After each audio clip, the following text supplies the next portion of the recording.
ಎಲ್ಲ ಧ್ಯಾನ ಮಿತ್ರರಿಗೆ ಹೃದಯಪೂರ್ವಕ ವಂದನೆಗಳು. ಪಿತಾಮಹ ಬ್ರಹ್ಮರ್ಷಿ ಪತ್ರಿಜಿ ಅವರಿಗೆ, ಪರಮಗುರು ಮಂಡಲಿಗೆ, ಸೂಕ್ಷ್ಮ ಸ್ಥೂಲ ರೂಪಗಳಲ್ಲಿ ಇರುವ ವಿಶ್ವದ ಎಲ್ಲಾ ಗುರುಗಳಿಗೆ ಪಾದಾಭಿವಂದನೆಗಳು ತಿಳಿಸುತ್ತಾ, ಆತ್ಮಾಯಣದ ಈ ಒಂದು ಜರ್ನಿನಲ್ಲಿ, ಪ್ರಯಾಣನಲ್ಲಿ ನಾವು ಈ ದಿನ ಹಲವಾರು ಬಹಳ ಉಪಯೋಗಕರವಾದ ವಿಷಯಗಳನ್ನು ತಿಳ್ಕೊಂಬೋಣ.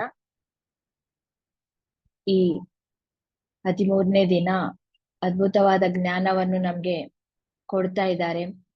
ಅದಕ್ಕಾಗಿ ಆಚಾರ್ಯ ಅವರಿಗೆ, ಪೀಟರ್ ಅವರಿಗೆ ಕೂಡ ಒಂದ್ಸಾರಿ ಧನ್ಯವಾದಗಳು ತಿಳಿಸೋಣ. ಆದ್ರೆ ಇವಾಗ ನಿನ್ನೆವರೆಗೂ ಏನ್ ನಡೆದಿತ್ತು ಅಂತಂದ್ರೆ, ಪೀಟರ್ ಅವರು ಮತ್ತು ಡಾಫ್ನಿ, ಅವ್ರ ಗರ್ಲ್ ಫ್ರೆಂಡ್ ಆದ ಡಾಫ್ನಿ ಅವರು ಇಬ್ಬರನ್ನ ಕರ್ಕೊಂಡು ಆ ಒಂದು ಸೂಕ್ಷ್ಮ ಪ್ರಪಂಚದಲ್ಲಿ ಇರುವ 4ನೇ ತಲ, 5ನೇ ತಲ, 6ನೇ ತಲ, ಈ 3 ಪ್ಲೇಸಸ್ ನಲ್ಲಿ ಒಂದೊಂದು ಪ್ಲೇಸ್ ಅನ್ನ ಇವರು ಆಚಾರ್ಯ ಅವರು ಪೀಟರ್ಗೆ ತೋರಿಸ್ತಾರೆ. ಯಾಕಂದ್ರೆ ಮುಂದೆ ಅವರಾಗಿ ಅವರೇ ಹೋಗ್ಬಹುದು, ಎಲ್ಲಿ ಬೇಕಿದ್ರೆ ಹೋಗ್ಬಹುದು ಅಂತೇಳಿ ಒಂದು ಸ್ಪೆಷಲ್ ಪ್ಲೇಸಸ್ ಅವೆಲ್ಲ. ಒಂದು ಗಾರ್ಡನ್ ವ್ಯಾಲಿ, ಇನ್ನೊಂದು ಆ ತರ 3 ಪ್ಲೇಸಸ್ ತೋರಿಸಿದ್ಮೇಲೆ ನೀವೇ ಮತ್ತೆ ರಿಟರ್ನ್ ಹೋಗ್ಬಿಡಿ ಅಂತ ಹೇಳ್ತಾರೆ. ಆಚಾರ್ಯ ಅವರು ಹೋಗ್ಬಿಡ್ತಾರೆ. ಹೋಗಿದ್ಮೇಲೆ ಇವರಿಬ್ಬರು ಮತ್ತೆ ಟ್ರೈ ಮಾಡಿ ಕೆಳಗ್ ಬರ್ಬೇಕಲ್ವಾ. ಇಬ್ಬರು ಸೇರಿ ಕಣ್ಮುಚ್ಕೊಂಡು ಈಸಿಯಾಗಿ ಅವರು 4ನೇ ತಲಕ್ಕೆ ಬಂದ್ಬಿಡ್ತಾರೆ.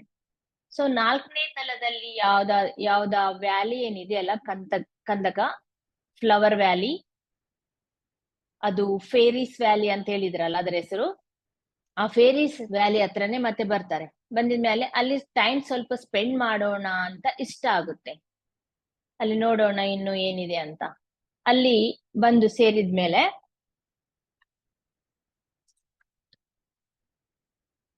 ಅಲ್ಲಿ ಏನ್ ನಡೀತಾ ಇರುತ್ತೆ ಅಂತಂದ್ರೆ, ಅಲ್ಲಿ ಒಂದು ದೊಡ್ಡ ಉತ್ಸವ ನಡೀತಾ ಇದ್ದಂಗೆ ಇವರಿಗೆ ಕಾಣಿಸುತ್ತೆ.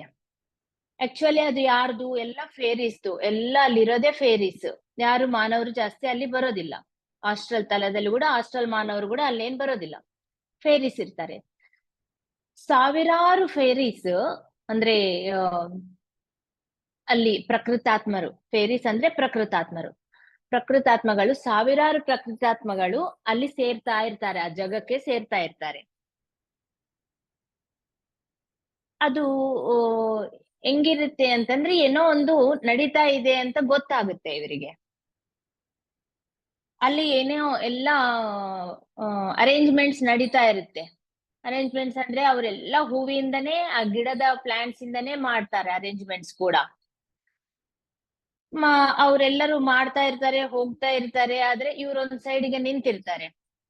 ಇವ್ರನ್ನ ಒಬ್ಬ ವ್ಯಕ್ತಿ, ಒಂದು ಅಧಿಕಾರಿ, ಅಲ್ಲಿ ಅಧಿಕಾರರು ಇರ್ತಾರೆ, ಅವರಲ್ಲೇ ಸ್ವಲ್ಪ ಹೈಯರ್ ಲೆವೆಲ್ ನಲ್ಲಿ ಇರ್ತಾರೆ. ಎಲ್ಲ ಟೈಪ್ಸ್ ಅವರು ನಮ್ಮ ಮಾನವದಲ್ಲಿ ಹೆಂಗಿರ್ತಾರ ಆ ಒಂದು ಜಾತಿನಲ್ಲಿ ಕೂಡ ಅದೇ ತರ ಇರ್ತಾರೆ. ಒಬ್ಬ ಅಧಿಕಾರದಲ್ಲಿ ಇರುವ ಒಬ್ಬ ವ್ಯಕ್ತಿ, ಅಧಿಕಾರಿ, ಇವ್ರನ್ನ ನೋಡಿ ಇವ್ರ ಕಡೆ ಫ್ಲೈ ಆಗ್ತಾ ಅವರು ಗಾಳಿಯಲ್ಲಿ ತೇಲ್ತಾ ಬರ್ತಾ ಇರ್ತಾರೆ. ಅವ್ರು ನೋಡಿದ್ರೆ ಅಧಿಕಾರಿ ಅಂತ ಹೆಂಗ್ ಗೊತ್ತಾಯ್ತು ಅಂತಂದ್ರೆ, ಅವ್ರೊಂದು ಚೈನಾ ಸೂಟ್ ಹಾಕಿದ್ರಿಂಗ ಆ ತರ ಸೂಟ್ ಹಾಕೊಂಡು ಅದ್ರ ಮೇಲೆ ಎಲ್ಲಾ ಫ್ಲವರ್ಸ್ ಇಂದ ಎಂಬ್ರಾಯ್ಡ್ರಿ ಮಾಡಿರ್ತದೆ. ನೋಡಕ್ಕೆ ಒಂದು ಅಧಿಕಾರಿ ತರ ಕಾಣ್ತಾ ಇರುತ್ತೆ. ಇವ್ರ ಕಡೆ ಬರ್ತಾ ಇದ್ದಾಗ ಇವ್ರು ಏನ್ ಅನ್ಕೊಂತಾರೆ ಮನ್ಸಿನಲ್ಲಿ ಅಂತಂದ್ರೆ, ಆಚಾರ್ಯ ಅವ್ರು ಹೇಳಿದ್ರಲ್ವಾ, ಇವ್ರಿಗೆ ಯಾರು ಮನುಷ್ಯರು ಡಿಸ್ಟರ್ಬ್ ಮಾಡೋದ್ ಇಷ್ಟ ಇರೋದಿಲ್ಲ, ಅದಕ್ಕಾಗಿ ನಮ್ನ ಇಲ್ಲಿಂದ ಹೋಗ್ಬಿಡು ಅಂತ ಹೇಳಕ್ಕೆ ಬರ್ತಾ ಇದ್ದಾರೆ ಅಂತ ಅನ್ಕೊಂತಾರೆ. ಅನ್ಕೊಂಡು ಅವ್ರು ಸಮೀಪ ಬಂದ್ ಕೂಡ್ಲೆ ಇವ್ರು ಎದ್ದು ನಿಂತು ಬಿಡ್ತಾರೆ. ನಿಂತು ಒಂದ್ ಸ್ಮೈಲ್ ಕೊಡ್ತಾರೆ.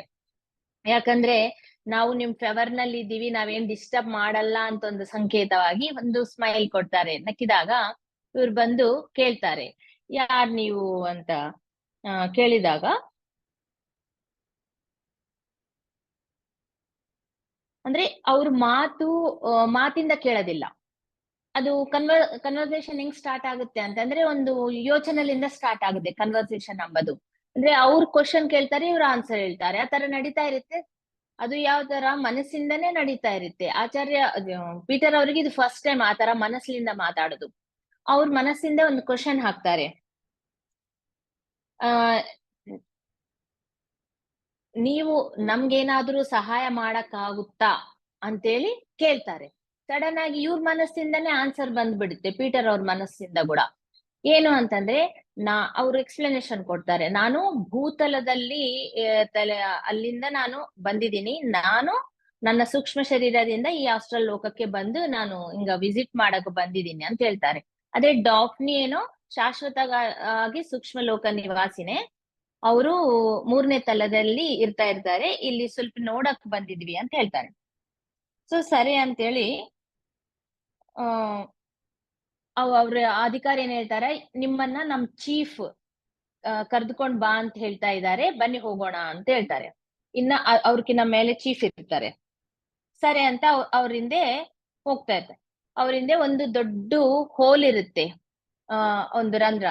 ಆ ರಂಧ್ರದಲ್ಲಿಂದ ಕರ್ಕೊಂಡು ಹೋಗಿದ್ರೆ ಅಲ್ಲಿ ಹೊರಗೆ ಹೋಗಿದ್ಮೇಲೆ ಏನಿರುತ್ತೆ, ಒಂದ್ ದೊಡ್ಡ ಓಪನ್ ಪ್ಲೇಸ್ ಇರುತ್ತೆ.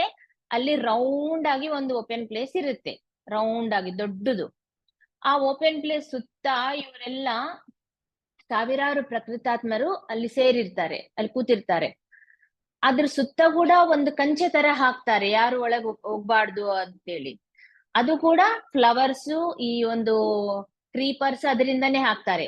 ಮತ್ತೆ ಅದ್ರ ಒಳಗಡೆ ಮಧ್ಯದಲ್ಲಿ ಸ್ಟೇಜ್ ಹಾಕಿರ್ತಾರೆ. ಆ ಸ್ಟೇಜ್ ಮೇಲೆ ಕೂಡ ಚೇರ್ಸ್ ಅರೇಂಜ್ ಮಾಡಿರ್ತಾರೆ. ಅದು ಕೂಡ ಎಲ್ಲ ಈ ಒಂದು ಗಿಡದ ನಾಚಲಿಂದನೇ ಮಾಡಿರ್ತಾರೆ. ಅದ್ರ ಬಹಳ ಅಟ್ರಾಕ್ಟಿವ್ ಆಗಿರ್ತವೆ ಚೇರ್ಸ್ ಕೂಡ. ಎರಡು ನಡು ದೊಡ್ಡ ಚೇರ್ಸ್ ಇರುತ್ತೆ, ಒಂದು ರಾಜ ಮಹಾರಾಜ ಚೇರ್ ತರ. ಅವು ಕೂಡ ಎಷ್ಟು ಆಕರ್ಷಣೀಯವಾಗಿ ಎಲ್ಲ ಚೇರ್ಸ್ ಇರುತ್ತೆ. ಒಂದು ಗಿಡದ ಒಂದು ಇದ್ರ ಕೊಂಬೆಲಿಂದ ಆ ಎಲೆಗಳಿಂದ ಮಾಡಿರ್ತಾರೆ. ಅದ್ ನೋಡಿದ್ರೇನೆ ಕೂಡ್ಬೇಕು ಅಂತ ಅನಿಸ್ತಾ ಇರ್ತದೆ, ಅಷ್ಟು ಚೆನ್ನಾಗಿರುತ್ತೆ. ಅದೆಲ್ಲ ಅರೇಂಜ್ಮೆಂಟ್ಸ್ ನೋಡ್ತಾರೆ ಇವ್ರು. ಅದೇ ಹೇಳ್ತಾರೆ ಇವ್ರು, ಇಲ್ಲಿ ಏನ್ ನಡೀತಾ ಇದೆ ಅಂತಂದ್ರೆ, ಇದು ಒಂದು ಡಿಗ್ರಿ ಪಟ್ಟ ಉತ್ಸವ ನಡೀತಾ ಇದೆ. ಅಂದ್ರೆ ಇಲ್ಲಿ ನಾವು ಏನಂತೀವಿ, ಅದನ್ನ ಕನ್ವೊಕೇಶನ್ ಅಂತೀವಿ. ಆ ಕನ್ವೊಕೇಶನ್ ಅಂದ್ರೆ ಡಿಗ್ರಿ ಆಗಿದ್ಮೇಲೆ ಡಿಗ್ರಿ ಹೋಲ್ಡರ್ ಪಟ್ಟ ಕೊಟ್ಟು ತಲೆ ಮೇಲೆ ಹ್ಯಾಟ್ ಇಟ್ಟು ನಮ್ಮ ಹುಡುಗರಿಗೆಲ್ಲ ಮಾಡ್ತಾರಲ್ಲ, ಕನ್ವೊಕೇಶನ್ ಪ್ರೋಗ್ರಾಮ್, ಅದು ನಡೀತಾ ಇರುತ್ತೆ. ಯಾರಿಗೆ ಅಂತಂದ್ರೆ, ಈ ಪ್ರಕೃತಾತ್ಮರು ಅವರು ಒಂದು ಲೆವೆಲ್ಗೆ ಬಂದಿದ್ಮೇಲೆ, ಪ್ರಕೃತಾತ್ಮರ ಆಗಿದ ಮೇಲೆ, ಮತ್ತೆ ಅವರು ಎಷ್ಟೋ ಜನ್ಮಗಳು ತಾಳಿದ ಮೇಲೆ ಅವರಿಗೊಂದು ಟೆಸ್ಟ್ಗಳು ನಡೆಯುತ್ತೆ. ಆ ಟೆಸ್ಟ್ ನಲ್ಲಿ ಅವರು ತಮ್ಮನ್ನ ಸಾಬೀತ್ ಮಾಡ್ಕೋಬೇಕು. ತಮ್ಮನ್ನ ಸಾಬೀತ್ ಮಾಡ್ಕೊಂಡಿದ್ಮೇಲೆ ಅವ್ರನ್ನ ದೇವ ಆಗಿ ಪರಿವರ್ತನೆ ಮಾಡ್ತಾರೆ. ಅವ್ರು ದೇವ ಆಗ್ಬಿಡ್ತಾರೆ ನೆಕ್ಸ್ಟ್ ಪ್ರಮೋಷನ್ ಬಂದಂಗೆ ಅವರಿಗೆ. ಆದ್ರೆ ಇವ್ರಿ ಎಲ್ಲಿಂದ ಬರುತ್ತೆ ಈ ಪರಿಣಾಮ ಕ್ರಿಯೆ ಅಂತಂದ್ರೆ, ಫಸ್ಟ್ ಈ ಪಕ್ಷಿಗಳು, ಮೀನುಗಳು, ಆಮೇಲೆ ಈ ಎಲಿಮೆಂಟಲ್ಸ್ ಅಂತ ಹೇಳ್ತೀವಲ್ಲ, ಆಮೇಲೆ ಬಟರ್ಫ್ಲೈಸ್. ಆ ಬಟರ್ಫ್ಲೈಸ್ ಆಗಿದ್ಮೇಲೆ ಮತ್ತೆ ರೆಕ್ಕೆಗಳಿರುವ ಎಷ್ಟೋ ಪಕ್ಷಿಗಳ ಜನ್ಮಗಳು ನೂರಾರು ತಾಳಿದ ಮೇಲೆ ಅವಾಗ ಅವರು ಪ್ರಕೃತಾತ್ಮಕರ ಆಗ್ತಾರೆ. ಈ ಪ್ರಕೃತಾತ್ಮಗಳಾಗಿದ್ಮೇಲೆ ಎಷ್ಟೋ ಜನ್ಮಗಳು ತಾಳಿದ ಮೇಲೆ ಅವಾಗ ಅವರು ಎಷ್ಟೋ ಶಿಕ್ಷಣೆ ಅನ್ನೋದು ಅಂತಾರೆ. ಆ ಶಿಕ್ಷಣೆಯಲ್ಲಿ ಆಗಿದ್ಮೇಲೆ ಮತ್ತೆ ಈ ಟೆಸ್ಟ್ ಆಗಿದ್ಮೇಲೆ ಅವ್ರನ್ನ ದೇವ ಆಗಿ ಕನ್ವರ್ಟ್ ಮಾಡೋದಾಗುತ್ತೆ, ದೇವ ಆಗಿ ಪರಿವರ್ತನೆ ಮಾಡ್ತಾರೆ. ಅದ್ರ ಸಲುವಾಗ ಅಲ್ಲಿ ಒಂದು ಪ್ರೋಗ್ರಾಮ್ ಅನ್ನ ಅರೇಂಜ್ ಮಾಡಿರ್ತಾರೆ. ಅವಾಗ ಸರಿ ಅಂತ ಈ ಚೀಫ್ ಮತ್ತೆ ಉನ್ನತಾಧಿಕಾರಿ ಅವ್ರನ್ನ ಗೆಸ್ಟ್ ಆಗಿ ನೋಡ್ತಾರೆ, ಇವ್ರನ್ನ ಪೀಟರ್ ಅವ್ರನ್ನ ಮತ್ತೆ ಇವ್ರನ್ನ ಸ್ಟೇಜ್ ಮೇಲೆ. ಈ ದೇವ ಮತ್ತು ಸಾರಿ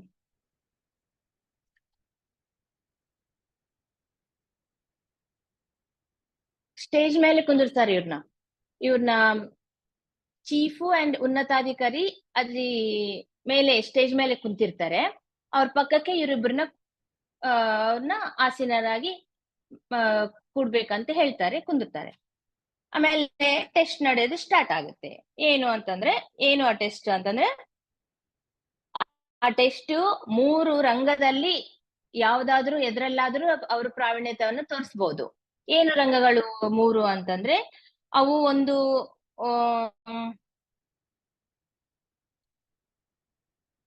ಒಂದು ಶಕ್ತಿ ಮಾರ್ಗ, ಅದರಲ್ಲಿ ಸಂಗೀತ ಮತ್ತು ಕಲರ್ಸ್ ಇಂದ ಕೆಲಸ ಮಾಡೋದಾಗುತ್ತೆ. ಇದ್ರ ಎಕ್ಸ್ಪ್ಲನೇಷನ್ ಮುಂದೆ ಬರುತ್ತೆ, ಅರ್ಥ ಆಗುತ್ತೆ. ಎರಡನೇದು ವೃಕ್ಷ ಪ್ರಪಂಚದಲ್ಲಿ ಆಗಿ ಇರೋದೇ ಅದೊಂದು ಕೆಲಸ. ನೆಕ್ಸ್ಟ್ ಮೂರನೇದೇನು ಅಂತಂದ್ರೆ, ಅದು ಮಾನವ ಪ್ರಪಂಚದಲ್ಲಿ ಇರುವ ಈ ಮಕ್ಕಳಿರ್ತಾರಲ್ಲ, ಆ ಮಕ್ಕಳು ಬೇಗ ಮರಣ ಹೊಂದಿ ಹಾಸ್ಟೆಲ್ ಪ್ರಪಂಚಕ್ಕೆ ಬಂದ ಮಕ್ಕಳ ಜೊತೆ ಕೆಲಸ ಮಾಡೋದು.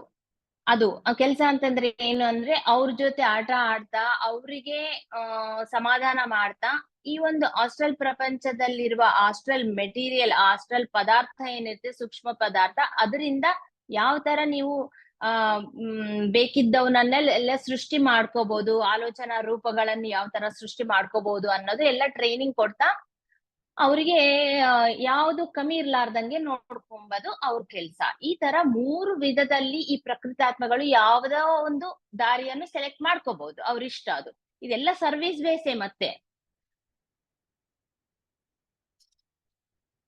ಸೊ ಆದ್ರೆ ಇದು ನೋಡ್ತಾ ಇರ್ತಾರೆ, ಅಲ್ಲಿಂದ ಮತ್ತೆ ಒಂದು ಮೆರವಣಿಗೆ ಬರ್ತಾ ಇರುತ್ತೆ. ಈ ಒಂದು ನಡು ಓಪನ್ ಪ್ಲೇಸ್ ಏನಿದೆ ಆ ಕಡೆ ಮೆರವಣಿಗೆ ದೂರಿಂದ ಬೇರೆ ಆ ಸುತ್ತ ಇರುವ ಕಾಡಿಂದ ಬರ್ತಾ ಇರುತ್ತೆ. ಆ ಮೆರವಣಿಗೆ ಹೆಂಗಿರುತ್ತೆ ಅಂದ್ರೆ, ಇದು ಫ್ಲೈ ಆಗ ಒಂದ್ ಮ್ಯಾಟ್ ಇರುತ್ತಲ್ಲ, ಆ ಮ್ಯಾಟ್ ಈ ತರ ಗಾಡಿಯಲ್ಲಿ ತೇಲಾಡ್ತಾ ಬರ್ತಾ ಇರುತ್ತೆ. ಮ್ಯಾಟ್ ಅಂದ್ರೆ ಇವಾಗ ನಾವು ಹಳೆ ಕಾಲದ ಸಿನಿಮಾದಲ್ಲಿ ನೋಡ್ತಾ ಇರ್ತೀವಿ, ಈ ತಿವಾಚಿ ಅನ್ನೋದು ಈ ತರ ತೇಲ್ತಾ ಬರುತ್ತೆ, ಅದ್ರ ಮೇಲೆ ಮನುಷ್ಯರು ಕೂತು ಬರ್ತಾ ಇರ್ತಾರೆ. ಅದೇ ತರ ಈ ಮ್ಯಾಟ್ ತೇಲ್ತಾ ಬರುತ್ತೆ ತಿವಾಚಿ, ಅದ್ರ ಮೇಲೆ ಇಬ್ಬರು ವ್ಯಕ್ತಿಗಳು, ಚೀಫ್ ಮತ್ತೆ ಉನ್ನತಾಧಿಕಾರಿ, ಇಬ್ಬರು ಕೂತು ಬರ್ತಾ ಇರ್ತಾರೆ. ಅದ್ರ ಸುತ್ತ ಎಷ್ಟೋ ಪ್ರಕೃತಾತ್ಮಗಳು, ಈ ದೇವಾಸು ಎಲ್ಲ ಡ್ಯಾನ್ಸ್ ಮಾಡ್ತಾ ಮತ್ತೆ ಇವೆಲ್ಲ ವಾದ್ಯಗಳು ಬಾರಿಸ್ತಾ ಒಂದು ದೊಡ್ಡ ಮೆರವಣಿಗೆ ತರ ಬರ್ತಾ ಇರುತ್ತೆ. ಈ ಪಕ್ಷಿಗಳೆಲ್ಲ ರೋಸಾ ಫ್ಲವರ್ಸ್ ಎಲ್ಲ ಪೆಟಲ್ಸ್ ತಗೊಂಡು ಮೇಲೆ ಹಾಕ್ತಾ ಇರ್ತಾರೆ, ಹೂ ಚಲ್ತಾ ಇರ್ತಾರೆ. ಇದೆಲ್ಲ ಮಾಡ್ತಾ ಅವ್ರು ಈ ಒಂದು ಮೆರವಣಿಗೆ ಅನ್ನೋದು ನಡೀತಾ ಇರುತ್ತೆ. ಆ ಇಬ್ರು ಬಂದು ಅಲ್ಲಿ ಆಸೀನರಾಗ್ತಾರೆ. ಆಮೇಲೆ ಈ ಒಂದು ಟೆಸ್ಟ್ ಅನ್ನೋದು ಸ್ಟಾರ್ಟ್ ಆಗುತ್ತೆ. ಅವರು ಡೆಸಿಷನ್ ಮೇಕರ್ಸ್ ಅನ್ಮಾತು.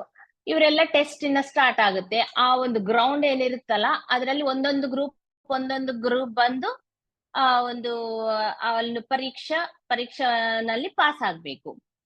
ಫಸ್ಟ್ ಒಂದು ಗ್ರೂಪ್ ಬರುತ್ತೆ, ಪ್ರಕೃತಾತ್ಮರದೇ ಒಂದು ಗ್ರೂಪ್ ಬರುತ್ತೆ.